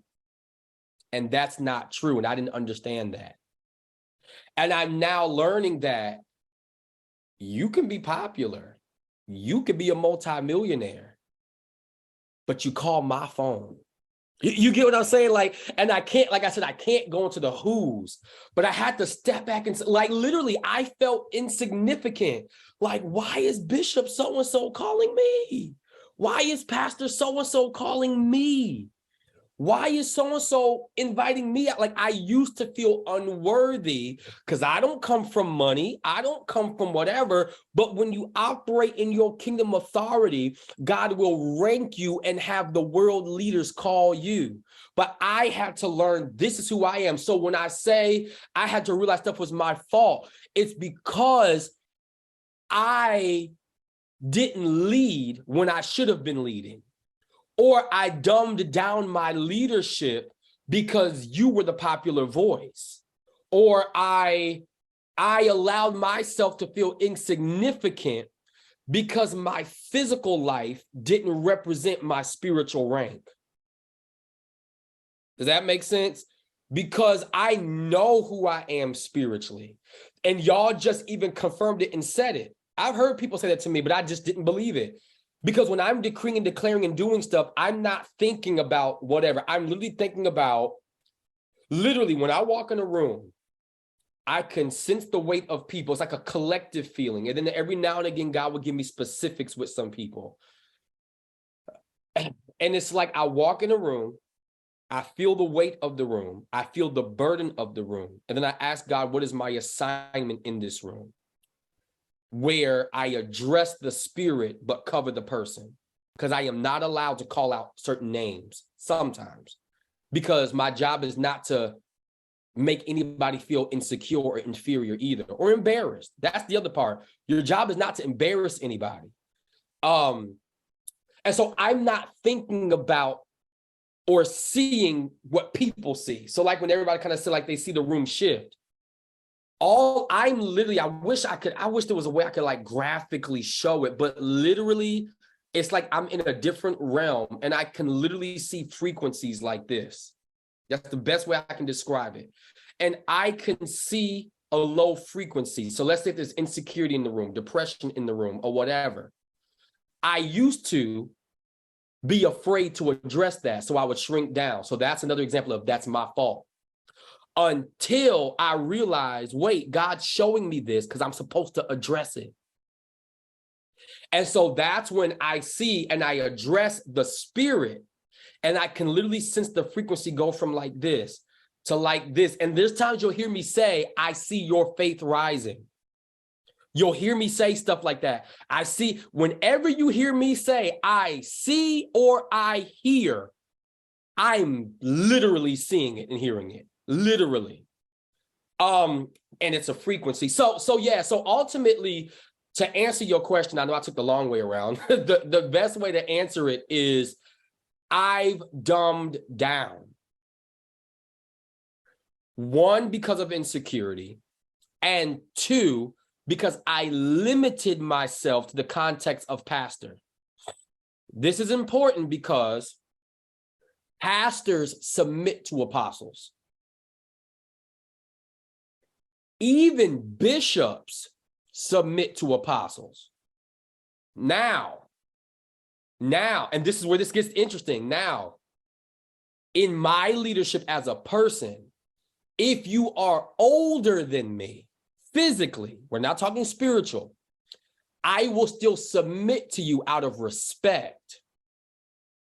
But that doesn't mean you outrank me, right? Think about it. Think about it like this. Who do I submit to? Dr. Cindy Trim. Who is Dr. Cindy Trim? A global apostolic voice who has sat in government and still has ties to government. She is not just a well-known preacher in the gospel. She is literally a former government official and still has governmental ranking. So if that's who ordained me, right? And then that's why I say too, with y'all that listen to me and submit to me as your pastor or whatever, well, guess what? It's in the lineage. It's in the lineage. And that's how that works. But we've gotten to a place in our world where we're chasing social media lineage and we're chasing followers lineage that ain't got no power, has no power. It plays a part business-wise with certain things. We're not going to negate it either, but yeah. So yeah, I hope that answers the question. And this is what you all will have to work on too. Accepting who you are. Accepting who you are. And that's why when I prayed and I'm telling you, you all have an apostolic grace. You need to remind yourself of that because the enemy's going to try to question you.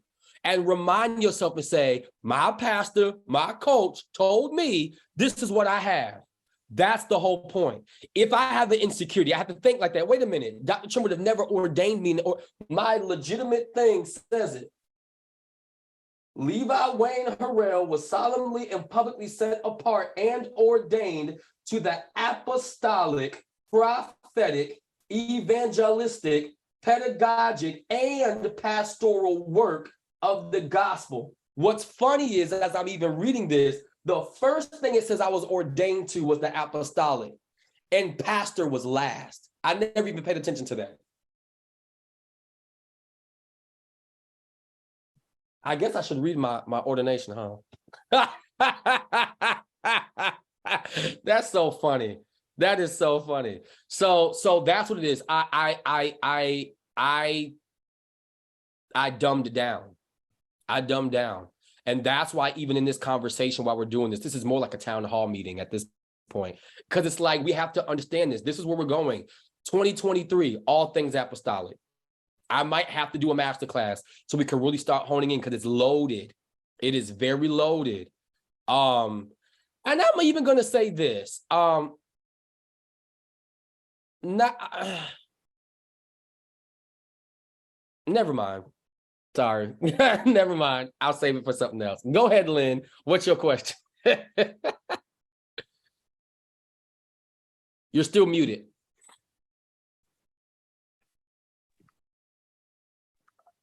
There you go. My jaw has been dropped this entire message, Pastor Levi. And this is more of confirmation versus question. Mm-hmm. Because as you were talking about the apostolic, we're both teachers and everything within the educational and everything.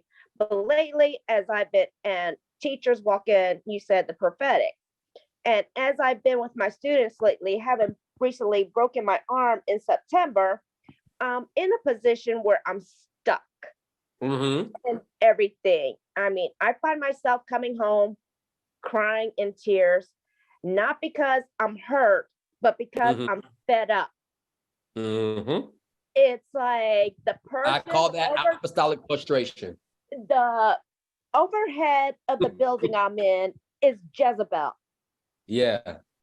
I mean, literally every single person in that building, every teacher in that building has a knife being stabbed in their back. And I can see it, and I want to call it out. I mean, like you could repeat what this person said, what my boss said. It may not be verbatim, but it's what they said. You're just rephrasing it in a different way. And they're like, wait. That's not what I said.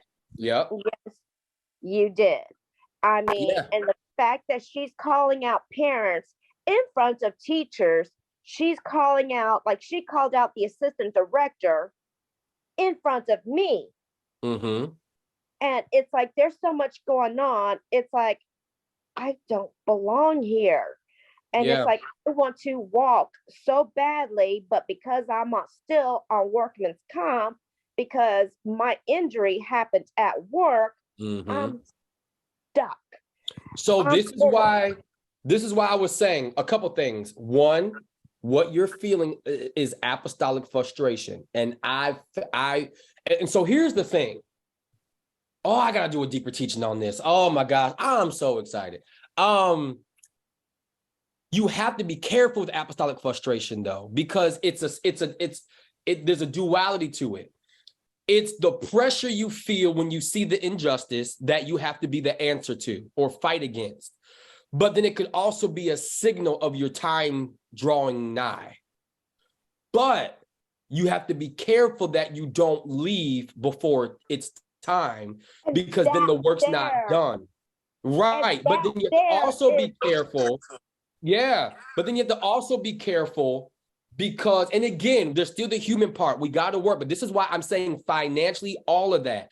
You have to start making a plan to where you don't have to be obligated to any space, because you don't ever want that to be the reason why when God says go, you can't go because you're financially obligated and you're stuck. You don't want that. But again, that takes time. That could happen in 2 to 3 years, sometimes 5 years. That's why now, like I said, for me, when the Holy Spirit came on me, I got paid from one of my speaking engagements, and the Lord said, take this, pay this off. Boom, done. So that's no longer on me. And I'm telling you, the freedom I feel from not having a car note is amazing. Well, that's my only debt-free thing is the car note. Everything else. Yeah. And it's everything else is, we don't even want to go there. But it's okay. And that's why I'm saying, that's why we're having this conversation now. So you start planning. It's one thing to say, oh, I want debt freedom because of X, Y, and Z. But to me, I don't know about y'all, but for me, I'm more amped for debt freedom when I know that it frees me up to be truly who God called me to be in my assignment. That's different than just saying, oh, I'm debt free. No, I'm debt free for a reason. I want to be able to move and do what God called me to do at my leisure. And so that's that. But to your point, it's apostolic frustration. Again, same thing like I said, make sure you know your policies, make sure you know what the rules and regulations are. So that way you are covering and protecting yourself, and keep doing what you're called to do. Because of course, when you're making a difference in the lives of children and they're becoming better, and because again, you're a gatekeeper in education. That's what this is. You are a gatekeeper. You are opening the gate of knowledge to students that didn't know that they had options. They didn't know that they could be etc. I was talking to one of my kids the other day, and I asked him the question, and then Tanya, I'm gonna let you go, and then we'll wrap up because I do gotta get out of here. I was talking to one of my students the other day. He's probably 8, and I said, "Money doesn't run the world." No, I asked him. I said, "Does money run the world?" He said, "Yes." I said, "No, it doesn't." He says, "Mr. Harrell, yes, it does." And he was going back and forth. "Yes, it does." I said, "No, it doesn't." He said, "Well, how can you do this? How can you do that?" I said, "You do need it to do things, but it doesn't run the world." I said, "Thoughts and ideas run the world." And he fought me back and forth. I said, "Money does not run the world. Thoughts and ideas run the world." Because if you're a person of authority, you can show someone the way and they literally change their thoughts, and then they realize who they are. And now they're shit. For example, if I keep talking to y'all long enough about debt freedom, every time you get money, you're going to eventually take $10, $5, 20, 100, and you're going to start taking your money based off of your thoughts to pay that vehicle off. Because I'm speaking to your mind long enough. So what runs the world then? Thoughts and ideas. Because your thoughts and ideas shift what you do with your money. It shifts what you do with your time. Even now we're talking and y'all are getting this understanding of the apostolic and this revelation. What just happened? We just shifted your mind. And guess how powerful this is, y'all. This is so powerful. And that's why I don't take the position I'm in for granted. And I take this to heart. Do you know how many people each of you are about to touch in the world? And I'm humbly grateful that I can say that I was able to share something that shifted your mind so you can go be the gatekeeper in your industry and shift somebody else's mind. Well, it's ironic how you say you gravitate towards older people. Mm-hmm. And the reason why I said it's ironic is because before I even meet them, I have 20, 30-year-olds coming to me, calling me mama. Yup. Yeah. I mean, there's so many young adults, my children's age and a little older, who call me Mama Lynn. Yeah. I got people older than me that call me their spiritual father and mentor. And because it has nothing to do with the age, so to speak. It has to do with the wisdom and the posture in which you sit in the realm of the spirit. So what I want you to do too is even all that, keep analyzing your life, the people that call you mama, the people that whatever, and that's going to help you fine tune what your apostolic assignment is. And then, like I said, we gotta pull this back. So I'm going to probably have to plan. Yes, I'm going to have to make a meeting with you. Yeah, because this is loaded. This is loaded. I'm excited. All right, real quick, Tanya, and then let's wrap up. I saw your question. Did you mean in terms of your personal life, or what did you mean? Well, this is crazy. Confirmation everywhere. I posted something on social media yesterday. I went to a women's holiday collective at our church yesterday. I saw that, and you were sharp. Listen, I have not dressed up in like since I was pregnant with my twins. They're like 17. I haven't wore heels in even longer. I'm like that athleisure wear. And my friend said, Tanya, you just got stuck in being a mom and being mom mode. I mean, we even went so far into it, really brought me back to when I was a kid and my mom would have, like, my mom's an AKA, so we would do debutante balls. And I'm like, I forgot what it felt like to dress up. But even more importantly, it went back to typically I found out that out here, they dress up for these like little things. I found out 3 days before, like Wednesday morning at our small group women's Bible study. And my default has always been, okay, I'm just not going to go. And I'm just going to tell them later. And because I don't have anything to wear, I don't have any money. And it's just, and that has been my life since I've not been a kid. And I've gotten comfortable in that. And I was like, Tanya, God has been providing ways. Like he's been dropping like God wink moments and just providing. And I prayed and I'm like, God, if it's meant for me to go, show me favor in the store. Listen, I went to Macy's. It was friends and family. Fast forward, I was just like, I've been talking to God about a lot.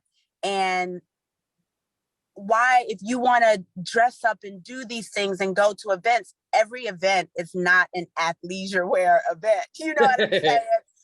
You know what I mean? And you're going into rooms and these rooms that, I'm like in rooms with people with income brackets that I'm like, wait a minute.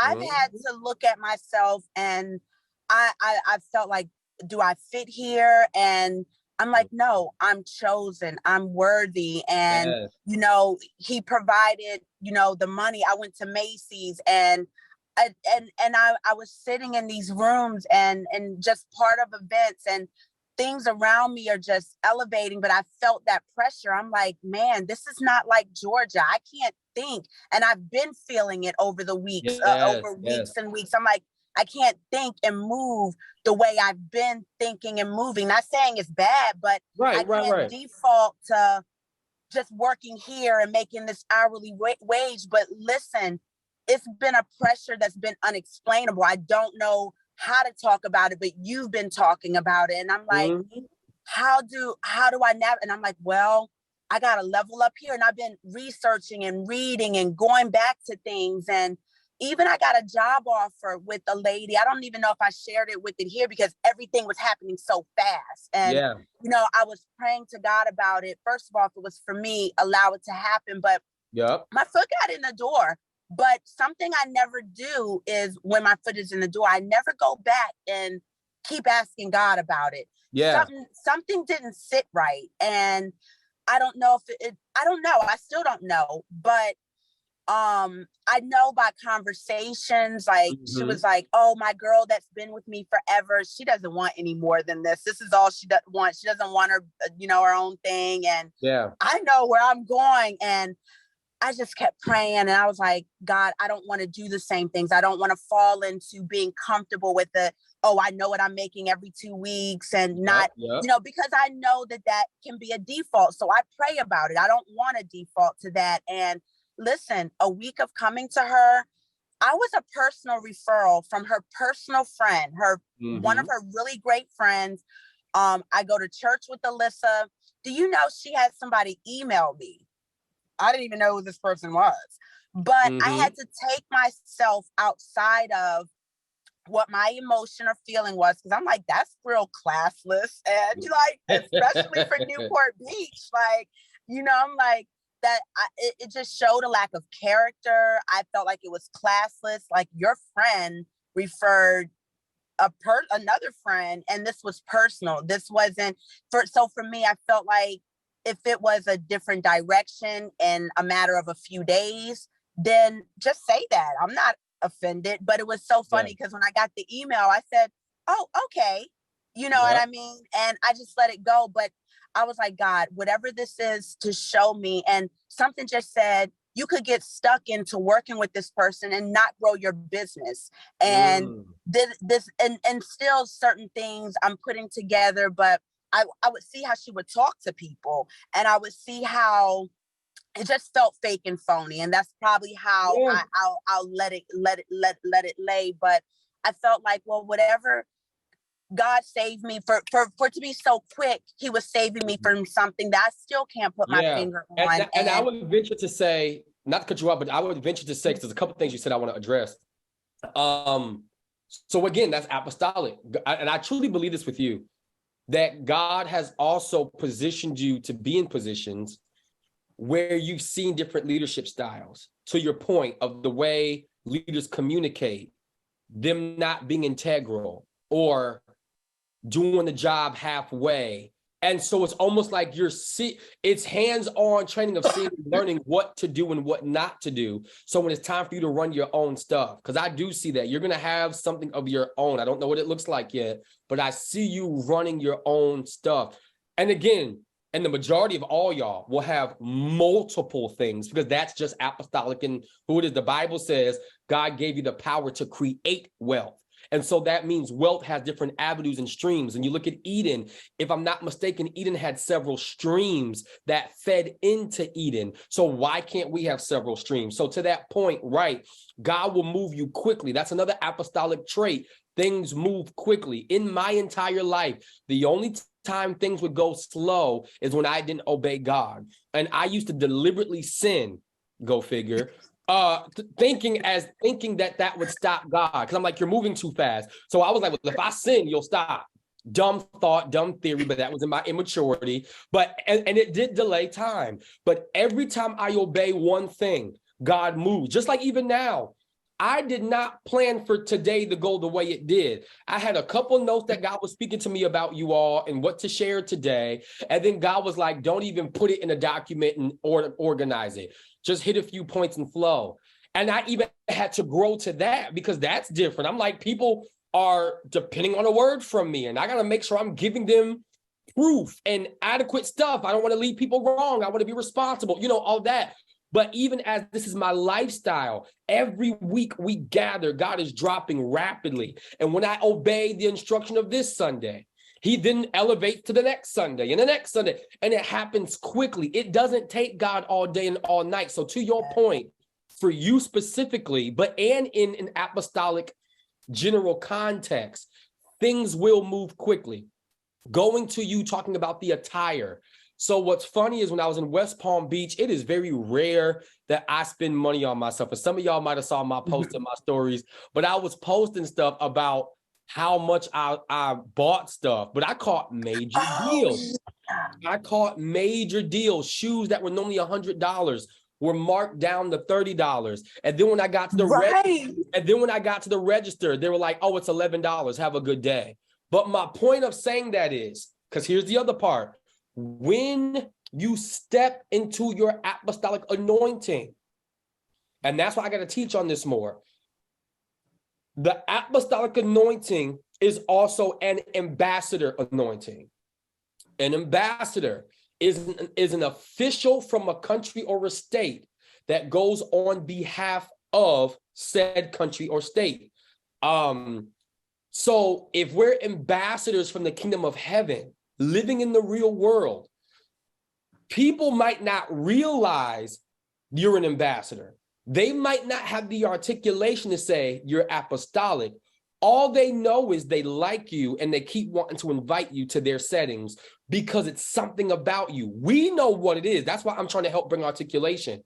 And then when you go to a store, literally line was wrapped. It was Black Friday. Me and Aunt Linda, that's Dr. Trim's sister-in-law. We were shopping and we were laughing because we're in line, and no lie, I mean line wrapped all the way to the back bathroom. A lady comes out of nowhere. She says, you two and another gentleman, y'all come here. And she had her digital thing and checked us out in front of everybody. A lady came behind us and goes, oh, can I check out? She looked at the lady and said, ma'am, you have to go to the back of the line. You know what I'm saying? Like little stuff like that. You keep getting favor. And so I'm saying that to say too about your attire. I'm the same way, believe it or not. I like to dress casual. I don't like being dressed up for real. I really don't. But God was even dealing with me about that. So this is confirmation for you. When I got done doing all this shopping, because I normally don't feel led like that. I don't do that. I will put all my money in my business. I'll pay somebody's bills. I will not put it into myself. I won't. Now I'm gonna eat now. I'm gonna eat. but you know, but God was like, I need you to buy these suits. I need you to buy these shoes. And then I gave me discounts and all this stuff. I bought like 15 pairs of shoes, but God said, here's why. Because I'm about to shift you. And the reality is there is an appearance to an apostle. Yeah. There is an appearance to leadership with reason. Now, I'm going to be honest. Now, this is me. I don't care to have red bottoms and things of that sort. That's not my personality. I'm not saying I won't ever wear them, but that's not me. Right. But I also can't keep wearing, like you said, leisure wear. Jordans. I will, because I don't care. My thought is I just want to help people. I just want to empower people. And I don't ever want to do that. But at the same time, it's just like a doctor. If you go to the doctor's office, if they're not in their proper attire, you're going to question them. Right. President of the United States, if they're not in a suit, so it's the same thing. And so to your point, don't think it's strange too with these invitations coming. That is your tell-all sign. And for you, in finding your direction, analyze, like you said, who are the people who are inviting you? Same thing with me. I had to realize I keep getting invited places by millionaires. I'm not a millionaire yet. So because I'm not one yet, I'm declining like, what are we going to talk about? What are we going to do? But I'm allowing my own insecurity to get away. And that's where I had to work on, like, really a scripture dropped in my lap on Wednesday Bible study. And we were just going around reading them, but it was my turn. And when it dropped, it was chosen. I actually put it in the inner circle, but it was chosen. When I had to read it out loud, I literally got choked up in my words. Tears started flowing because I've been feeling like, I'm like, God is moving me. And I'm like, I got to be aware. I can't respond to everything in a negative way. Right. I was just about to say too, and this is for everybody. When you get invited to certain rooms too, like you said, do your research, study the room, study it. The conversation is different. Here we go again. Don't speak the old language in the new season. Just because you're not a millionaire yet, when I go in these rooms, they don't know I'm not a millionaire, and I don't confess it. And it's not like I'm being fake either. I just talk the language. And listen, they don't even care. It's like they don't even, they want to tell you like what they're doing. And Pastor Levi, real quick, when you said, listen, I've never been that girl like, oh my God, policy, protocol, procedure, but it's something God has been doing. When I started in Starbucks in 2018, but it brought me out here, and what was the job I worked at. But do you know, in Newport Beach, it ended, I didn't share with anybody, but I was overlooked to go just for a position I had in Georgia. That was just a supervisor position with Starbucks. She overlooked me due to my race. She picked another person from another store, but guess what?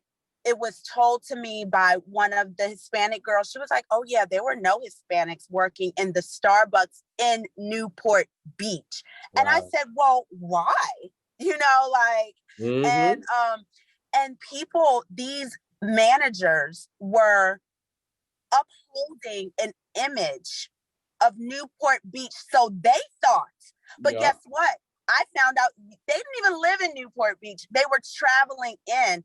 And the residents of Newport Beach were like, oh no, we don't stand for that here. But listen, I had to go through and report, but by the time I left, because I was like, God, there's something here. But look, people were looking up things. They didn't know that they could look up things on iPads. I'm like, Starbucks gives us the standard card, the policy, the protocol, the procedure. We can read it. You don't need, yes, they teach you, but you can go back and refer to this. People would get offended that I would look up how to do things. And I'm like, but it's here for your whatever. But by the time I left, people were looking up things. People were writing on bags, have a great day. Guess what? I ordered from the store about a month ago. They printed up stickers and said, have a nice day, and stuck them on the bag. Not only that, when I reported it to the company, they got back to me and said, oh yeah, we found that the hiring process that they were doing was out of order. Now some things are, we've implemented this. We hope you stay with the company. But I knew it was my time to move on. And like you said, things that go so quick just to see leadership styles. Even with Dr. Kendra, she was on Married to Medicine LA, opened up a business. And you know, there were I feel like your branding of a company, that is what people see. You can't be having people, if you say there's a uniform and you give us a shirt, why are people coming in with booty shorts and halter tops on and looking weird? But this is your business. And not only that, it's the franchise. The founder of the company has the Girl Cave LA boutique and beauty bar. She does not say, oh, I'm just a regular Joe Blow hood supply store. Not saying anything's wrong with that, but she's putting out there an image of a pop-up shop, wine and this. So you can't come in dressed like this. And I also, when she had me train someone, she didn't even know I was training, but Dr. Kendra was like, oh my God, thank God. I'm so glad they put such and such with you to train. But I knew my time was short. But in that short time, I noticed they started addressing in the app, the attire, the training, how to open, how to this, how to that. And it was time for me to move on. But guess what? A friend of mine, Karen out here, she said, when the mommy, that the thing with that millionaire lady, and that was that, when I kept praying about that, she's like, oh, I had already had my people at my whatever research her. She's just an influencer. And I was just like, you know, and I didn't want to ask questions, and I don't, and I didn't. And she said, Tanya, and I don't think I told you that she bought me a Mercedes. Did I tell you that? Did I tell you my van was repoed? You did. My van was repoed, but she said, look, before we go get that, we're going to make sure, because this looks like predatory lending, and we don't do that in California. She's like, let me have my lawyer look at this. And she's like, we're not going to be bullied or pressured into going and go get that car. You know, she got me a rental for 2 weeks. Her lawyer looked at it and said, she's paying 27% interest. Why would you go pay for that? And next thing I know, she's like, Tanya, when you get off of work today, I'm going to meet you at the rental place. I'm going to take you to your new car.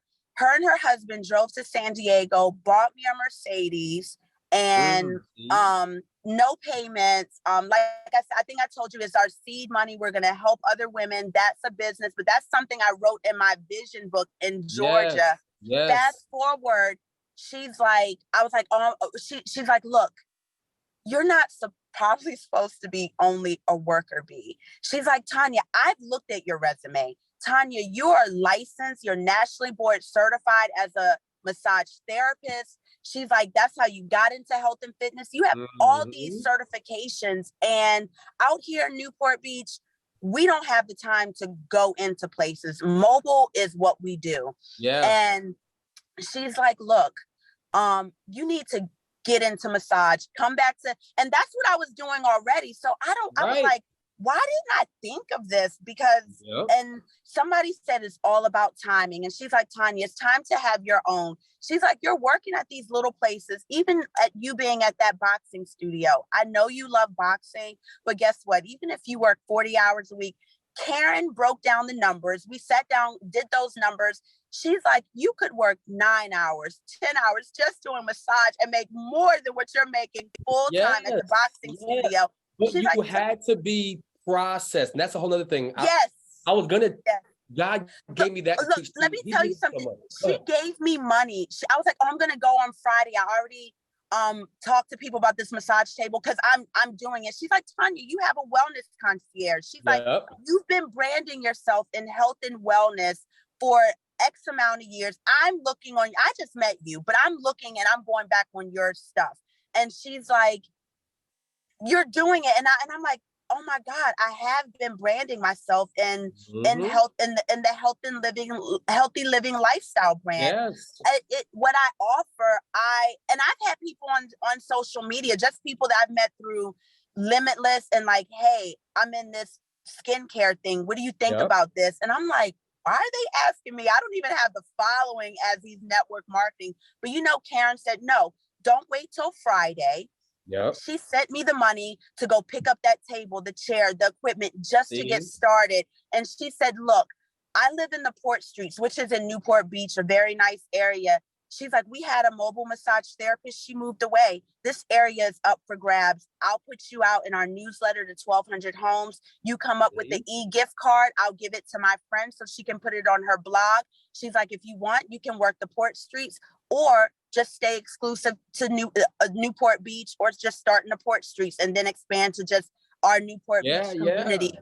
But I'm like, these women, they're not about like letting you fall. These women are wealthy, and they're like, and they see you are doing something and getting out there, and they are giving information, and they see that I'm studying and leveling up. And when I say the pressure, I knew it wasn't demonic. I was like, God, it's something. And I can't put my finger on it. And I kept feeling it. And I'm like, okay, but I kept feeling I had to level up. And every week you're touching on something I talked to God about already. And I'm like, oh, that's where it is. I'm like, thank God I didn't just not go to that event, not buy that outfit, because if I want these friends, or I want to be in these rooms, how am I going to get in there wearing Jordans and the cute new tights, or, which is great, you know what I mean? But like you said, it's time and place and knowing where you're at, and everything you're even saying, from them giving you the funding to do stuff. Don't look at it as, and I'm not saying you are, but don't look at it as, oh, they're helping me. Although they are. What it is, though, is when you're an ambassador, apostolic. When I got my award from the state of Georgia as a Goodwill ambassador from the state of Georgia, and I think I told y'all this before, when I go to any country, I am supposed to check in the embassy of that country or what have you. And there are certain things that are supposed to be benefited to me as an ambassador. So to that point, I'm supposed to have a certain level of protection. I'm supposed to be taken to certain restaurants to eat and given certain things, not because I need y'all to give it to me. That's my birthright and my ranking as an ambassador. And so I'm saying that to you to say, even with your mindset, don't view it as, I mean, again, not out of context, grateful, thankful, people are being there, but this is your birthright as someone who has an apostolic grace. They're supposed to look out for you. They could have got any car, but they got a Mercedes. You know what I'm saying? That's right. Wait. So that's what I'm saying. And so for me, when I was looking at stuff the wrong way, I'm looking at it like, well, I don't deserve this and I don't whatever, because or you feel awkward. Like, right. Like, I'm like, Karen, I love you. And I told her this. I'm like, I love you as my friend. Please stop. But listen, what I noticed out here is that she said to me, she's like, oh, let me tell you something. This is not a one-way thing. She's like, oh, this is what, if I can help, this is what me and my husband do. She's like, this relationship, Tanya, is not one-sided. She's like, girl, I admire you so much. You got your boys, you moved, you this, you that. She's like, oh my God, I admire you. And she said, don't let my son, Mr. Going to Church, Jason, fool you. My son was not going to church till he was going to pick up your boys. Wow, I was like, wait, well, my kids weren't going to church. I gave them a month to figure out if they're friends with football or going with me to Ocean. And they went 3 weeks earlier. I had been praying to God. I was like, God, touch my boys. Listen, Pastor Levi, my son said last Sunday, Mom, I didn't think I would like going to church, but he's like, oh my God, I look forward to it. I love learning. I love going. See? And her husband does missionary work. He just came back from El Salvador. They've been trying to get Jason to go to church. And he's like, I'm not religious. I'm spiritual. He's going to church and loving it. And they're going with kids from the high school, from football. They're going to the youth service. And she's like, Tanya, I admire you. I admire your journey. You didn't stay somewhere that could have been comfortable. So she's like, this relationship is not one-sided. But what I'm realizing is that a lot of these people have surface relationships because there's a lot of money involved. And me, I'm like, I don't want to be your friend because of how much money you got. I really want to like you because I want to stay in the room. And that goes back to the reassigning.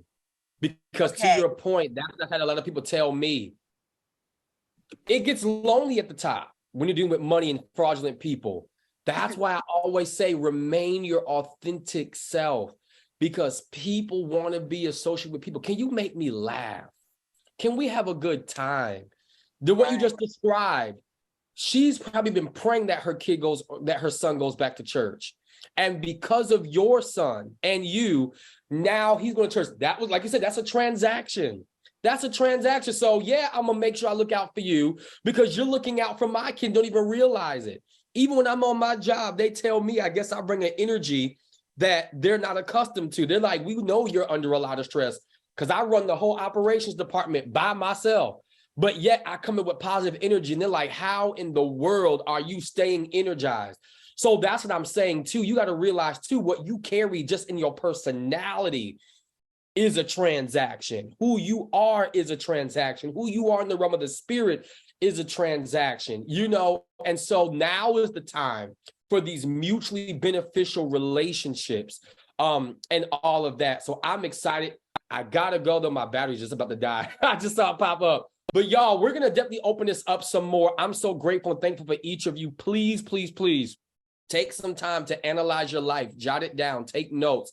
What are you praying for? What is happening on your jobs? Where are you getting invited to? Analyze those things so that way you can fine tune and start to realize what is your industry? What is your area of apostolic measure? And what I'm probably going to do starting next year, I'll probably get the information together now, is just like we did master classes before with strategic declarations. I'll probably do an 8-week course or something as it relates to all things apostolic, because this is really a game changer in perspective. And everything you're doing is going to elevate and shift and make sense with this knowledge. What you thought was an attack really isn't an attack. It's what comes with being apostolic. What you thought was one thing is really something different. And so, yeah, we're going to talk about it. But I love y'all. Same time next week, 8 a.m. Meet me here virtually. Invite somebody, tell somebody, and I will holla at you later. All right, y'all. Peace.